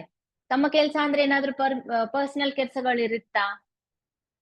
ಪರಮ ಗುರುಗಳಿಗೆ ಏನಾದ್ರೂ ಪರ್ಸನಲ್ ಕೆಲ್ಸ ಇರುತ್ತಾ? ನಮ್ ಮನೆ ಕೆಲ್ಸ, ಅವ್ರ ಮನೆ ಕೆಲ್ಸ ಏನಾದ್ರೂ ಇರುತ್ತಾ? ಹೋಗಿ ಕಾಯಿ ಪಲ್ಯ ತಗೊಂಡ್ ಬಾ, ನನ್ ಬಟ್ಟೆ ಹೋಗಿ ಈ ತರ ಏನಾದ್ರೂ ಕೆಲ್ಸ ಮಾಡಿಸ್ತಾರ? ಇಂಪಾಸಿಬಲ್. ಅವರು ಜೀವನ ಮಾಡೋದೇ ಲೋಕ ಕಲ್ಯಾಣಕ್ಕೆ, ಕೇವಲ ಮಾನವರ ಒಂದು ಉನ್ನತಿಗಾಗಿ ಕೆಲಸ ಮಾಡ್ತಾ ಇರ್ತಾರೆ. ಅಂತ ಒಂದು ಕಾರ್ಯಗಳಲ್ಲಿ ಇವರಿಗೆ ಕೆಲಸ ಮಾಡಕ್ಕೆ ಅವಕಾಶ ಕೊಡ್ತಾರೆ ಅಂತ ಅರ್ಥ. ಒಂದು ಸಾರಿ ಅವರು ಪರಮ ಗುರುಗಳು ನಮ್ಮ ಶಿಷ್ಯರು ಅಂತ ಅನ್ಕೊಂಡಿದ್ಮೇಲೆ ಅವ್ರನ್ನ ಜನ್ಮ ಜನ್ಮಗಳಲ್ಲಿ ಅವರಿಗೆ ಶಿಷ್ಯರಾಗೆ ಇರ್ತಾರಂತೆ. ಮರಣಾಂತರ ಕೂಡ ಅವ್ರ ಹತ್ರನೇ ಶಿಷ್ಯರಿಕ ನಡೆಸ್ತಾ ಇರ್ತಾರೆ. ಆದ್ರೆ ಇದರಲ್ಲಿ ಬಲವಂತ ಅನ್ನೋದು ಯಾವುದು ಇರೋದಿಲ್ಲ. ಈ ಕೆಲ್ಸ ಮಾಡ್ಬೇಕಾ ಬಿಡ್ಬೇಕಾ ಅನ್ನೋದು ಮತ್ತೆ ನಿಮ್ ಇಷ್ಟ ಅಷ್ಟೇ. ನೀವು ಓಕೆ ಅಂದ್ರೆ ನಾವು ಕೊಡ್ತೀವಿ ಕೆಲ್ಸ ಅಷ್ಟೇ. ಯಾಕಂದ್ರೆ ಸಂಕಲ್ಪ ಸ್ವೇಚ್ಛ ಅನ್ನೋದು ಮಾನವರಿಗಿದೆ ಅಲ್ಲ, ಅದಕ್ಕೆ ಇಂಟರ್ಫಿಯರ್ ಆಗೋದಿಲ್ಲ, ಬಲವಂತ ಇರೋದಿಲ್ಲ ಅಲ್ಲಿ ಅಷ್ಟೇ. ಆದ್ರೆ ಒಂದು ಆಧ್ಯಾತ್ಮಿಕ ಕಾರ್ಯಕ್ರಮಕ್ಕೆ ಒಂದು ಮನುಷ್ಯವನ್ನು ಈ ಪರಮ ಗುರುಗಳು ಬಳಸ್ಬೇಕು, ಉಪಯೋಗಿಸ್ಕೋಬೇಕು ಅಂತಂದ್ರೆ ಫಸ್ಟ್ ಅವರಲ್ಲಿ ಏನಿರ್ಬಾರ್ದು ಅಂದ್ರೆ ಕಂಪ್ಲೀಟ್ ಭಯ ಅನ್ನೋದು ಇರ್ಬಾರ್ದು. ಅವರಲ್ಲಿರುವ ಭಯ ಪೂರ್ತಿಯಾಗಿ ಹೋಗ್ಬಿಟ್ಟಿದೆ ಅನ್ನೋ ವಿಷಯ ಇವರಿಗೆ ಕನ್ಫರ್ಮ್ ಆಗ್ಬೇಕು. ಇನ್ನೊಂದು ಆ ಒಂದು ಕಾರ್ಯಗೋಸ್ಕರ ತನ್ನನ್ನು ತಾನು ತ್ಯಾಗ ಮಾಡ್ಕೋಬೇಕು. ತ್ಯಾಗ ಮಾಡ್ಕೊಂಬಾಕ ಪ್ರತಿಯೊಂದು ಸಮಯದಲ್ಲಿ 24/7 ಪ್ರತಿಯೊಂದು ಸಮಯದಲ್ಲಿ ಸಿದ್ಧರಾಗಿ ಇರ್ಬೇಕು, ಸುಮುಖವಾಗಿ ಇರ್ಬೇಕು. ಅಂದ್ರೆ ಇಷ್ಟಲಿಂದ ಕೆಲಸ ಅನ್ನೋದು ಮಾಡ್ಬೇಕು, ಫೋರ್ಸ್ಲಿಂದ ಮಾಡ್ಬಾರ್ದಲ್ಲಿ. ತಮ್ಮ ಇಷ್ಟಪೂರ್ವಕವಾಗಿ ಕೆಲಸವನ್ನು ಮಾಡಾಕ ಸುಮುಖರಾಗಿರ್ಬೇಕು, ಮತ್ತೆ ಸಿದ್ಧವಾಗಿರ್ಬೇಕು ಎನಿ ಟೈಮ್. ಭಯ, ತ್ಯಾಗ ಇವೆರಡು ಬಹಳ ಬಹಳ ಇಂಪಾರ್ಟೆಂಟ್. ಈ ಎರಡು ಪರೀಕ್ಷೆದಲ್ಲಿ ಗೆದ್ರೆ ಮಾತ್ರ ಅವ್ರನ್ನ ಪರ್ಮನೆಂಟ್ ಶಿಷ್ಯರಾಗಿ ಅವ್ರು ಮಾಡ್ಕೊಂತಾರೆ, ಇಲ್ಲಾಂದ್ರೆ ಇಲ್ಲ, ಪರೀಕ್ಷೆನಲ್ಲಿ ಫೇಲ್. ಅದೇ ತರ ನಿನಗೆ ಪರೀಕ್ಷೆ ನಡೀತಾ ಇದೆ. ಏಕೆ ಪರೀಕ್ಷೆ ನಡಿಬೇಕು ಅಂದ್ರೆ ಕೂಡ ಅವ್ರನ್ನ ಸೆಲೆಕ್ಟ್ ಮಾಡ್ಕೋಬೇಕು. ಈ ವ್ಯಕ್ತಿಗೆ ಪರೀಕ್ಷೆ ಮಾಡೋಣ ಇಲ್ಲ ಅಂತ ಕೂಡ ಪರಮ ಗುರುಗಳು ಸೆಲೆಕ್ಟ್ ಮಾಡ್ಕೋಬೇಕು. ಆದ್ರೆ ಇವರಿಗೆ ಒಂದು ಪರ್ಮಿಷನ್ ಕೊಡ್ಲಾಗುತ್ತಂತೆ. ಯಾರಿಗೆ? ಆಚಾರ್ಯ ಅವರಿಗೆ. ಆಚಾರ್ಯ ಅವ್ರು ಹೇಳ್ತಾರೆ, ನನ್ಗೆ ಒಂದು ಮಾತು ನಿನ್ಗೆ ತಿಳ್ಸಕ್ಕೆ ಪರ್ಮಿಷನ್ ಸಿಕ್ಕಿದೆ. ಅದು ಏನು ಅಂತಂದ್ರೆ, ಒಬ್ಬ ಪರಮಗುರು ನಿನ್ನ ಅಬ್ಸರ್ವ್ ಮಾಡ್ತಾ ಇದಾರಂತೆ. ಅವ್ರಿಗೆ ಏನ್ ಅನ್ಸಿದೆ ಅಂತಂದ್ರೆ, ನಿನ್ನ ನೋಡಿ ನೀನು ಪರೀಕ್ಷೆ ಮಾಡಕ್ಕೆ ಕೇಪಬಲ್ ಇದೀಯ ಅಂತ ಅನ್ಸಿದೆ ಅಂತ. ನೀನು ಹಾಸ್ಟೆಲ್ ತಲದಲ್ಲಿರುವ ಎಲ್ಲಾ ಪರಿಸ್ಥಿತಿಗಳನ್ನು ಅರ್ಥ ಮಾಡ್ಕೋಬೇಕು. ಇದರಲ್ಲಿ ಇರುವ ಒಂದು ಅಬ್ಸ್ಟ್ರಾಕಲ್ಸ್ ನ ಆಟಂಕಗಳನ್ನ ನಾನು ಅಧಿಗಮಿಸ್ಬೇಕು ಅಂತ ನೀನು ಟ್ರೈ ಮಾಡ್ತಾ ಇದೀಯ ಅಂತ ಅವರಿಗೆ ಗೊತ್ತಾಗಿದೆ, ಅನ್ಸಿದೆ. ಅದಕ್ಕಾಗಿ ನಿನ್ನ ಅಬ್ಸರ್ವೇಶನ್ ನಲ್ಲಿ ಇಟ್ಟಿದಾರ ಅವರು. ಅದಕ್ಕಾಗಿ ಅವ್ರು ಎದ್ರ ಸಲುವಾಗಿ ಕೆಲಸ ಮಾಡ್ತಾ ಇದ್ದಾರೆ ಅಂದ್ರೆ ವೈಟ್ ಬ್ರದರ್ಹುಡ್ ಸಂಪ್ರದಾಯ ಸಲುವಾಗಿ ಅವರು ಕೆಲಸ ಮಾಡ್ತಾ ಇದ್ದಾರೆ. ಅದಕ್ಕಾಗಿ ನಿನ್ಗ ಟೆಸ್ಟ್ಗಳು ನಡೀತಾ ಇದೆ ಇವಾಗ ಪರೀಕ್ಷಾ ಕಾಲದಲ್ಲಿ ನೀನ್ ಇದೀಯಾ, ನಿನ್ಗ ಟೆಸ್ಟ್ ಮಾಡಕ ನಿನ್ನ ಸೆಲೆಕ್ಟ್ ಮಾಡ್ಕೊಂಡಿದಾರ. ಟೆಸ್ಟ್ ನಲ್ಲಿ ಗೆದಿತಾ ಇದಾರ, ಅವರು ಕ್ವಾಲಿಫೈ ಆಗ್ತಾರ, ಅದು ಬೇರೆ ಮಾತು. ಫಸ್ಟ್ ಟೆಸ್ಟ್ ಕೂಡ ಸೆಲೆಕ್ಟ್ ಆಗ್ಬೇಕು. ಆತರ 5 ದಶಗಳು ದಾಟ್ಬೇಕು. 5 ಹಾಸ್ಟೆಲ್ ಲೆವೆಲ್ ಟೆಸ್ಟ್ಗಳು 5 ಇರ್ತವೆ. ಈ ಭಯಕ್ಕೆ ಸಂಬಂಧಪಟ್ಟಿದ್ದ ಟೆಸ್ಟ್ಗಳು 5 ನಡೀತಾವಂತೆ. ಅದರಲ್ಲಿ ಒಂದು ಭಾಗವೇ ನಿನ್ಗ ಬಂದಿರುವ ಕನಸು ಅಂತ ಹೇಳ್ತಾರೆ. ಆ ಕನಸಿನಲ್ಲಿ ನೀನ್ ಏನ್ ಮಾಡಿದೀಯಾ, ನಿನ್ನ ಪ್ರಾಣನ್ನು ಕೂಡ ಲೆಕ್ಕ ಮಾಡದೆ ಡಾಫ್ನಿಯನ್ನು ರಕ್ಷಣೆ ಮಾಡಕ ನಿನ್ ಬಲ್ಲಿ ಏನು ವೆಪನ್ಸ್ ಇಲ್ಲ, ಆಯುಧ ಇಲ್ಲ, ಆದ್ರೂ ಕೂಡ ಆ ಒಂದು ರಕ್ಷಣೆ ಮಾಡಕ ಅದ್ರ ಜೊತೆ ಫೈಟ್ ಮಾಡಕ ನೀನ್ ರೆಡಿ ಆಗ್ಬಿಟ್ಟು ನೀನ್ ಮಾಡಿದ್ಯಾ ಆ ಕನಸಿನಲ್ಲಿ. ಆದ್ರೆ ಅದು ಎಲ್ಲ ಆಲೋಚನಾ ರೂಪ. ಎದ್ರ ಆಲೋಚನಾ ರೂಪ? ಅಲ್ಲಿ ಒರಿಜಿನಲ್ ಆಗಿ ಏನ್ ನಡೆದಿಲ್ಲ. ಪರಮ ಗುರುಗಳು ಒಂದು ಗೊರಿಲ್ಲಾ ಆಲೋಚನಾ ರೂಪವನ್ನು ಕ್ರಿಯೇಟ್ ಮಾಡಿದ್ದಾರೆ, ಡಾಫ್ನಿ ಆಲೋಚನಾ ರೂಪವನ್ನು ಕ್ರಿಯೇಟ್ ಮಾಡಿದ್ದಾರೆ. ಆಸ್ಟ್ರಲ್ ಬಾಡಿ ಮಾತ್ರ ಒರಿಜಿನಲ್ ನಿಂದು. ನೀನ್ ಹೋಗಿ ಅಲ್ಲಿ ಮಾಡಿದಿ, ಅದು ಅದು ನಿಜವಾಗಿ ಅನ್ಕೊಂಡು ನಿನ್ನ ಆಸ್ಟ್ರಲ್ ಬಾಡಿಯಿಂದ ನೀನ್ ಹೋಗಿ ಅಲ್ಲಿ ರಕ್ಷಣೆ ಮಾಡಕ ನೋಡಿದಿ. ಈ ಒಂದು ಪರೀಕ್ಷೆದಲ್ಲಿ ನೀನು ಭಯವನ್ನು ನೀನು ಅಧಿಗಮಿಸಿದೆ, ಅದಕ್ಕಾಗಿ ಭಯ ಇರ್ಲಾರ್ದೆ ಅದ್ರ ಮೇಲೆ ದಾಳಿ ಮಾಡಿದೀಯಲ್ಲ, ಅದಕ್ಕಾಗಿ ನೀನ್ ಆ ಪರೀಕ್ಷೆನಲ್ಲಿ ಗೆದ್ದಿದ್ಯಾ. ಇನ್ನ ಮುಂದೆ ಕೂಡ ನಿನ್ಗೆ ಹಾಸ್ಟೆಲ್ ಪರೀಕ್ಷೆಗಳು ಬರುತ್ತೆ ಅಂತ ಹೇಳ್ತಾರೆ. ಆದ್ರೆ ನೀನು ಅದ್ರ ಮೇಲೆ ದಾಳಿ ಮಾಡದೆ ಒಂದು ಸ್ಟೆಪ್ ಹಿಂದೆ ಹಾಕಿದ್ರೆ ಕೂಡ ನೀನ್ ಈ ಪರೀಕ್ಷೆನಲ್ಲಿ ಫೇಲ್ ಆಗ್ಬಿಡ್ತಿದ್ಯಾ. ನೀನು ಸ್ವಲ್ಪ ಅಂಜ್ಕೊಂಡ್ರೆ ಕೂಡ ಏನಾಗ್ತಿತ್ತು, ನಿನ್ನ ಹಾಸ್ಟೆಲ್ ಬಾಡಿ ಟಕ ಅಂತ ಹೋಗಿ ನಿನ್ ಫಿಸಿಕಲ್ ಬಾಡಿಗೆ ಸೇರ್ಕೊಂಡ್ ಬಿಡುತ್ತಿತ್ತು. ಅವಾಗ ನೀನ್ ಪರೀಕ್ಷೆನಲ್ಲಿ ಫೇಲ್ ಆಗ್ಬಿಡ್ತಿದ್ಯಾ. ಆದ್ರೆ ಆತರ ಆಗಿಲ್ಲ, ನೀನ್ ಪಾಸ್ ಆಗ್ಬಿಟ್ಟಿ ಅಂತ ಹೇಳ್ತಾರೆ. ನೀನು ಆ ಇನ್ನ ಉನ್ನತಿ ಹೊಂದಿಲ್ಲ ಅಂತ ಅವರಿಗೆ ಗೊತ್ತಾಗ್ಬಿಡ್ತಿತ್ತು. ಅದು ಆಗಿಲ್ಲ, ಇನ್ನ ನೀನು ಡೆವಲಪ್ ಆಗ್ಬೇಕು ಅಂತ ಅವ್ರು ನಿನ್ ಬಿಡ್ತಿದ್ರು.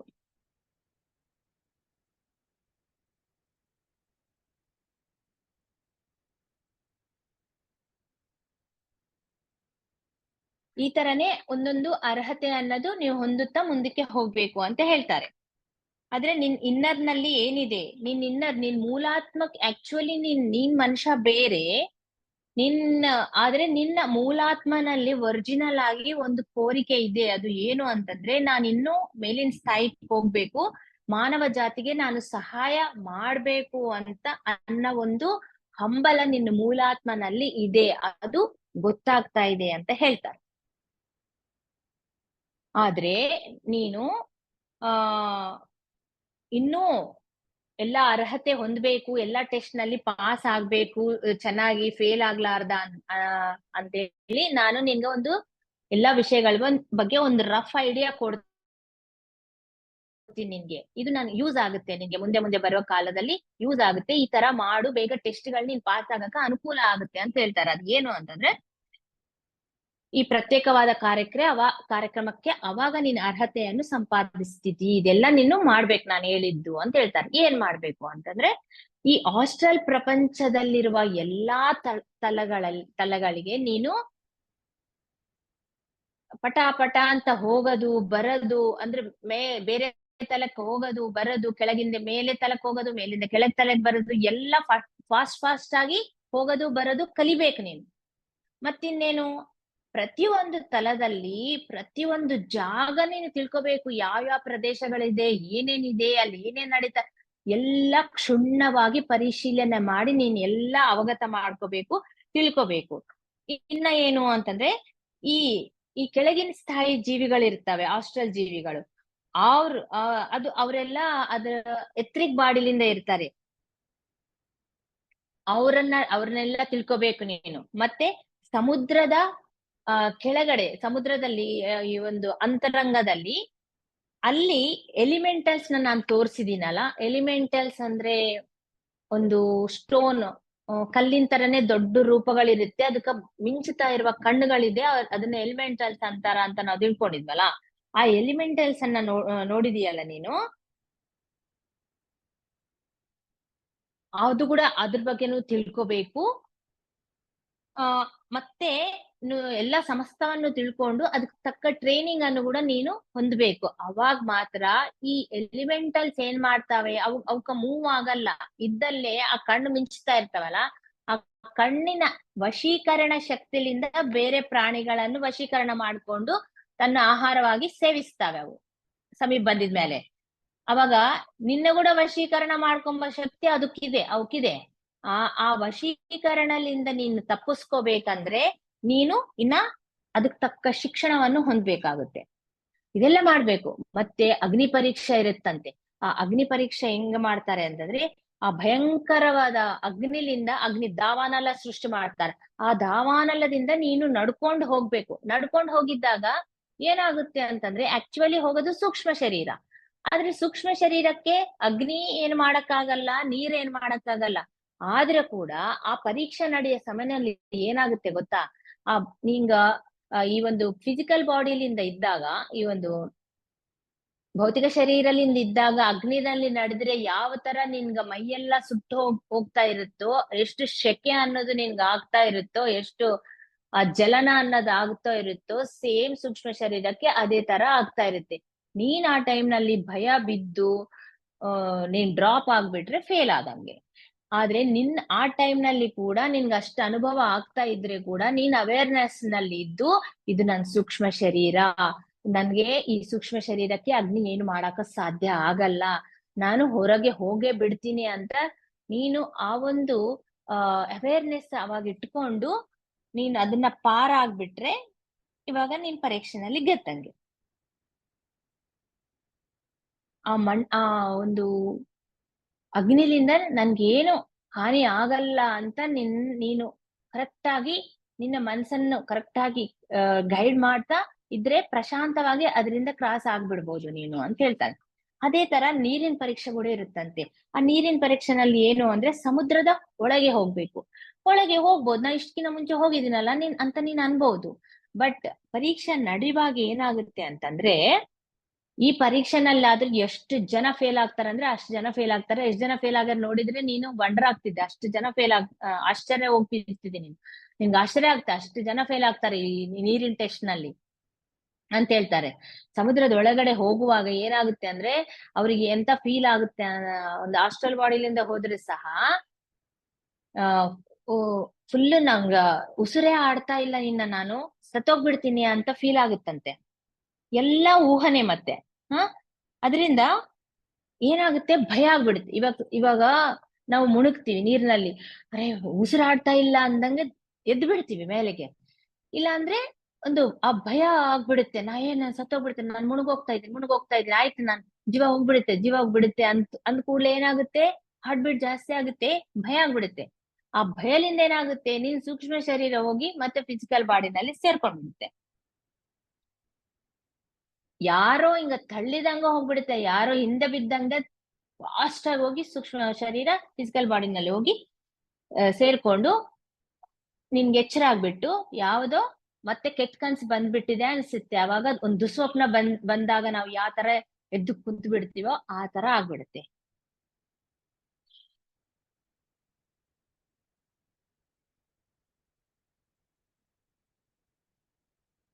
ಅವಾಗ ನೀನ್ ಫೇಲ್ ಆಗ್ಬಿಡ್ತಿ ಟೆಸ್ಟ್ ನಲ್ಲಿ. ಸೊ ಆ ಟೈಮ್ ನಲ್ಲಿ ಬಹಳ ಅವೇರ್ನೆಸ್ ನಲ್ಲಿ ಇದ್ರೆ ಮಾತ್ರ ಸಾಧ್ಯ ಆಗುತ್ತೆ, ಎಲ್ಲರಿಗೆ ಸಾಧ್ಯ ಆಗಲ್ಲ. ಯಾರು ಇನ್ನರಿಂದ ಪೂರ್ತಿ ಇಷ್ಟು ಕೂಡ 1.01% ಕೂಡ ಇರ್ಲಾರ್ದೆ ಆ ಭಯವನ್ನು ಪೂರ್ತಿಯಾಗಿ ದಾಟಿದವರಿಗೆ ಮಾತ್ರ ಇವರೊಂದು ಈ ಟೆಸ್ಟ್ ಗಳು ಪಾಸ್ ಆಗಕ್ ಸಾಧ್ಯ ಆಗುತ್ತಂತ, ಇಲ್ಲಾಂದ್ರೆ ಸಾಧ್ಯ ಆಗೋದಿಲ್ಲ. ಇನ್ನ ಏನ್ ಅವ್ರಿಗೆ ಪ್ರೂವ್ ಮಾಡ್ಬೇಕು ಅಂತಂದ್ರೆ, ಈ ಮರಣ ಹೊಂದಿದ್ಮೇಲೆ ಆಸ್ಟ್ರಲ್ ಟ್ರಾವೆಲಿಂಗ್ ಬರೋರು ಅಂದ್ರೆ ಶಾಶ್ವತ ನಿವಾಸಿ ಯಾರೋ ಅಲ್ಲಿ, ಮತ್ತೆ ನಿದ್ದೆ ಮಾಡುವಾಗ ಆಸ್ಟ್ರಲ್ ಬಾಡಿಲಿಂದ ಅಲ್ಲಿ ಆಸ್ಟ್ರಲ್ ತಲೆಗಳಲ್ಲಿ ತಿರುಗಾಡೋರು, ಅವ್ರಿಬ್ಬರ ನಡುವೆ ಡಿಫ್ರೆನ್ಸ್ ಅನ್ನೋದು ನೀನ್ ಕಂಡಿಡ್ಬೇಕು. ಆ ಡಿಫ್ರೆನ್ಸ್ ಹೇಳಕ್ಕೆ ಆ ಒಂದು ನೀನ್ ಪರ್ಫೆಕ್ಟ್ ಆಗ್ಬೇಕು. ನೋಡಿದ ತಕ್ಷಣ ನಿನ್ಗೆ ರಿಕಗ್ನೈಸ್ ಆಗ್ಬೇಕು, ಇವರು ಆಸ್ಟ್ರಲ್ ತಲೆಗಳಲ್ಲಿ ಶಾಶ್ವತ ನಿವಾಸಿನ ಇಲ್ಲಾಂದ್ರೆ ಸುಮ್ಮನೆ ತಿರುಗಾಡಕ್ ಬಂದಿದಾರ ಅಂತೇಳಿ ಆ ಡಿಫ್ರೆನ್ಸ್ ನಿನ್ಗೆ ಗೊತ್ತಾಗ್ಬೇಕು. ಅದು ಕೂಡ ನೀನು ತಿಳ್ಕೊಬೇಕು ಅಂತ ಹೇಳ್ತಾರೆ. ಇನ್ನೊಂದು ಏನು ನೀನ್ ಟ್ರೈನ್ ಅಪ್ ಆಗ್ಬೇಕು ಅಂತಂದ್ರೆ,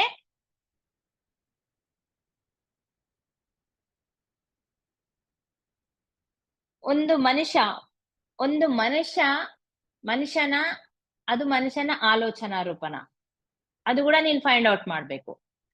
ಮನುಷ್ಯ ಮೀನ್ಸ್ ಭೌತಿಕ ದೇಹದ ಮನುಷ್ಯ ಅಲ್ಲ, ಆಸ್ಟ್ರಲ್ ಬಾಡಿಲಿಂದ ಇದಾನ, ಇಲ್ಲಾಂದ್ರೆ ಅದು ಕೂಡ ಆಸ್ಟ್ರಲ್ ಬಾಡಿನ ಆಲೋಚನಾ ರೂಪನ ಅನ್ನೋದು ಕೂಡ ಕಂಡು ಹಿಡಿಬೇಕು.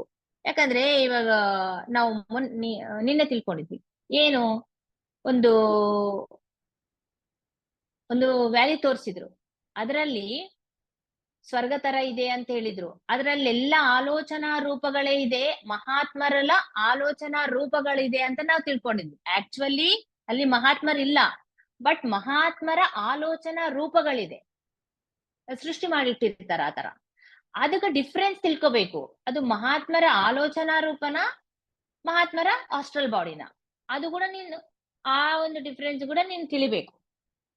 ಏಕೆ ಅಂತಂದ್ರೆ ಇಲ್ಲಿ ಏಕೆ ಇದು ಬೇಕು, ಕಂಪಲ್ಸರಿ ಈ ಒಂದು ಜ್ಞಾನ ಬೇಕು ನಿನಗೆ ಅಂತಂದ್ರೆ, ಈ ಪರಮ ಗುರುಗಳು ಏನ್ ಮಾಡ್ತಾರ ಅಂತಂದ್ರೆ, ಒಂದು ಕಾರ್ಯವನ್ನ ಸೆಲೆಕ್ಟ್ ಮಾಡ್ಕೊಂಡಿದ್ಮೇಲೆ ಒಂದು ಕಾರ್ಯವನ್ನ ನಡೆಸ್ತಾ ಇದ್ದಾಗ ಅವರು ಒಂದು ಮೆಸೇಜ್ ಅನ್ನು, ಇವಾಗ ನೀನು ನಿನ್ನ ಸೆಲೆಕ್ಟ್ ಮಾಡ್ಕೊಂಡಿದಾರ ಅನ್ಕೋ, ನಿನಗೆ ಒಂದು ಮೆಸೇಜ್ ಅನ್ನು ಕೊಟ್ಟು ಕಳಿಸ್ತಾರ. ಆ ಮೆಸೇಜ್ ಅನ್ನು ಯಾರಿಗೆ ತಲುಪಿಸ್ಬೇಕು ನೀನು, ಒಬ್ರ ಹೆಸರು ಹೇಳ್ತಾರ. ಇವಾಗ ಒಬ್ರು ಗುರುವಿಲ್ಲಿದ್ದಾರೆ ಕೂತ್ಕೊಂಡು, ಇನ್ನೊಬ್ರು ಗುರು ಹೆಸರು ಹೇಳ್ತಾರ, ನೀನು ಈ ಒಂದು ಮೆಸೇಜ್ ಅನ್ನು ಅವರಿಗೆ ನೀನ್ ಸೇರಿಸ್ಬೇಕು ಅಂತ ಹೇಳ್ತಾರೆ.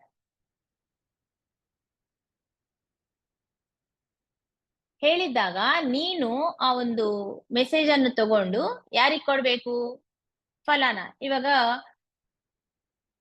ಫಾರ್ ಎಕ್ಸಾಂಪಲ್ ಹೇಳ್ತೀನಿ ಸುಮ್ನೆ ಅರ್ಥ ಆಗಕ, ಶಿರಡಿ ಸಾಯಿಬಾಬಾ ಇದ್ದಾರೆ, ರಾಘವೇಂದ್ರ ಸ್ವಾಮಿ ಇದಾರ ಅಂತ ಅನ್ಕೊಳ್ರಿ.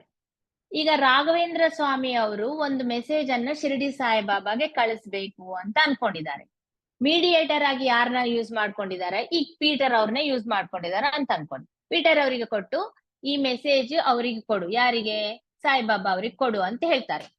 ಅವ್ರು ಬೇರೆ ತಲದಲ್ಲಿದ್ದಾರೆ, ಇವ್ರು ಬೇರೆ ತಲದಲ್ಲಿ ಇದ್ದಾರೆ ಅಂತ ಅನ್ಕೊಳ್ರಿ. ಇವ್ರು ಬೇರೆ ತಲದೆಲ್ಲ ಟ್ರಾವೆಲ್ ಮಾಡಿ ಹೋಗಿ ಶಿರಡಿ ಸಾಯಿಬಾಬಾಗ ಆ ಮೆಸೇಜ್ ಕೊಡ್ಬೇಕು. ಆದ್ರೆ ಆಸ್ಟ್ರಲ್ ತಲಗಳಲ್ಲಿ ಏನೇ ನಡೀತೆ ಅಂತಂದ್ರೆ, ಒಬ್ಬರು ವೇಷವನ್ನು ತಗೊಂಡು ಇನ್ನೊಬ್ಬರು ಟ್ರ್ಯಾಪ್ ಮಾಡ್ತಾ ಇರ್ತಾರೆ. ಅಂದ್ರೆ ಆ ಗುರು ಇವಾಗ ರಾಘವೇಂದ್ರ ಸ್ವಾಮಿಗೆ ಅಪೋಸಿಟ್ ಇರೋರು ಕೂಡ ಇರ್ತಾರೆ, ಅವ್ರಂದ್ರೆ ಬಿಡೋದಿಲ್ಲ. ಅವ್ರಿಗೆ ಅಪೋಸಿಟ್ ಅವ್ರು ಏನ್ ಮಾಡ್ತಾರೆ ಅಂದ್ರೆ, ಶಿರಡಿ ಸಾಯಿಬಾಬಾ ವೇಷ ಹಾಕೊಂಡು ಆ ಆಸ್ಟ್ರಲ್ ಬಾಡಿಯನ್ನು ತಗೊಂಡು ಅವ್ರ ಆಲೋಚನಾ ರೂಪದಿಂದ ಕ್ರಿಯೇಟ್ ಮಾಡ್ಕೊಂತಾರೆ. ಒಳಗೆ ಇದ್ದ ಮನುಷ್ಯ ಬೇರೆ, ಅಪೋಸಿಟ್ ಪರ್ಸನ್, ಅವರು ಶಿರಡಿ ಸಾಯಿಬಾಬಾ ವೇಷ ಹಾಕೊಂಡು ಅಲ್ಲಿ ಕುಂತಿರ್ತಾರೆ. ಇವ್ರು ಹೋಗಿ ರಾಂಗ್ ಪರ್ಸನ್ಗೆ ಆ ಮೆಸೇಜ್ ಕೊಟ್ಟಿದ್ರೆ ಆ ಕಾರ್ಯದಲ್ಲಿ ಬಹಳ ವಿಘ್ನಗಳು ಬರುತ್ತಂತೆ. ಆ ಕಾರ್ಯವನ್ನು ಸ್ಪಾಯಿಲ್ ಮಾಡಕ್ಕೆ ಇವ್ರು ನೋಡ್ತಾ ಇರ್ತಾರೆ, ಅದನ್ನ ಕೆಡಿಸಕ್ಕೆ ಇವ್ರು ನೋಡ್ತಾ ಇರ್ತಾರೆ. ಅದು ಬಹಳ ಸೀಕ್ರೆಟ್ ಲಿಂದ ಆ ಕಾರ್ಯಗಳು ನಡೀತಾ ಇರುತ್ತೆ. ಅಂದ್ರೆ ಈ ಮಾನವ ಪ್ರಪಂಚಕ್ಕೆ ಸಂಬಂಧಪಟ್ಟಿದ್ದ ಕಾರ್ಯಗಳೇ, ಲೋಕ ಕಲ್ಯಾಣಕರದ ಕಾರ್ಯಗಳೇ, ಅದರಲ್ಲಿ ಸೀಕ್ರೆಟ್ ಅನ್ನೋದು ಮೇಂಟೈನ್ ಮಾಡ್ತಾ ಇರ್ತಾರೆ ಪರಮಗುರುಗಳು. ಲೀಕ್ ಆದ್ರೆ ಮತ್ತೆ ಆ ಒಂದು ಅವ್ರೇನು ಪ್ರಣಾಳಿಕೆಯನ್ನು ರಚಿಸಿದಾರಲ್ಲ, ಅದೆಲ್ಲ ಕೆಡಿಸ್ಬಿಡ್ತಾ ಇರ್ತಾರೆ ಇವರು. ಅದಕ್ಕಾಗಿ ಆ ಡಿಫ್ರೆನ್ಸ್ ನಿನ್ ಗೊತ್ತಾಗ್ಬೇಕು, ಯಾರು ಒರಿಜಿನಲ್ ಯಾರು ಡುಪ್ಲಿಕೇಟ್ ಅನ್ನೋದು ನೀನು ಗೊತ್ತಾಗ್ಬೇಕು. ಅದು ಬಹಳ ಇಂಪಾರ್ಟೆಂಟ್. ಇದೆಲ್ಲ ಪರೀಕ್ಷೆ ಗೆದ್ರೇನೆ ನಿನ್ಗ ಕೆಲ್ಸ ಕೊಡ್ತಾರ ಅವ್ರು, ಹೌದಲ್ಲ? ಇಲ್ಲಾಂದ್ರೆ ಕೆಲ್ಸ ಕೆಟ್ಟೋಗುತ್ತೆ. ಇದೆಲ್ಲ ಹಾಸ್ಟೆಲ್ ತಲೆಗಳಲ್ಲಿ ಮಾಮೂಲೆ, ಒಬ್ರು ವೇಷ ಹಾಕೊಂಡು ಒಬ್ರು ತಿರುಗಾಡ್ತಾ ಇರ್ತಾರಂತೆ. ಸೊ ನಿನ್ಗೆ ಸ್ವಲ್ಪ ಶಕ್ತಿ ಚಿಹ್ನಗಳನ್ನು ಯಾವ ತರ ಉಪಯೋಗಿಸ್ಬೇಕು ಅನ್ನೋದಕ್ಕೂ ನಾನು ಟ್ರೈನಿಂಗ್ ಕೊಡ್ತೀನಿ.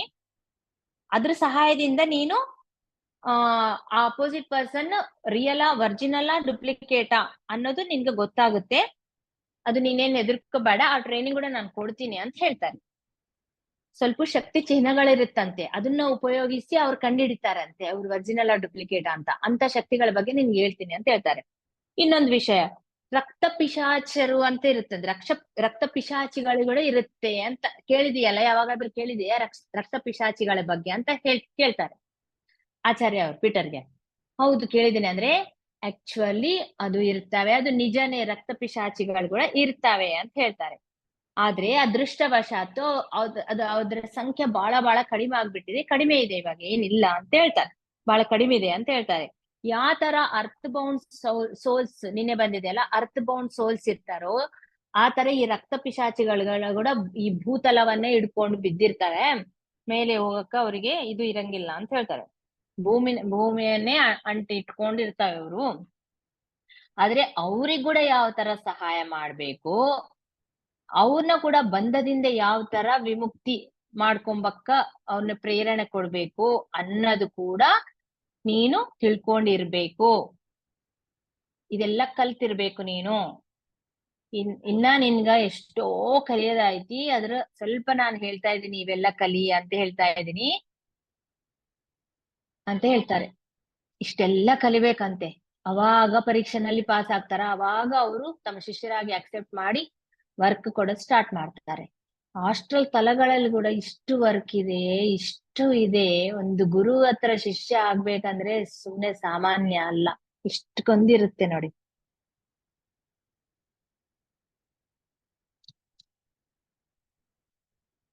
ಇನ್ನ ನೆಕ್ಸ್ಟ್ ಹ ಇನ್ನ ನೆಕ್ಸ್ಟ್ ನಿನ್ಗೆ ಏನು, ನಿನ್ಗೆ 7ನೇ ತಲದಲ್ಲಿ ನಾನು ಒಂದು ನೆನ್ಪಿಟ್ಕೊ ಅಂತ ನಾನು ಏನು ತೋರಿಸಿಲ್ಲ, ಏನು ಹೇಳಿಲ್ಲ ನಿನ್ಗೆ, ಹೌದಾ? 6ನೇ ತಲವರೆಗೆ ನಾನು ಹೇಳಿದೀನಿ, ತೋರಿಸಿದೀನಿ.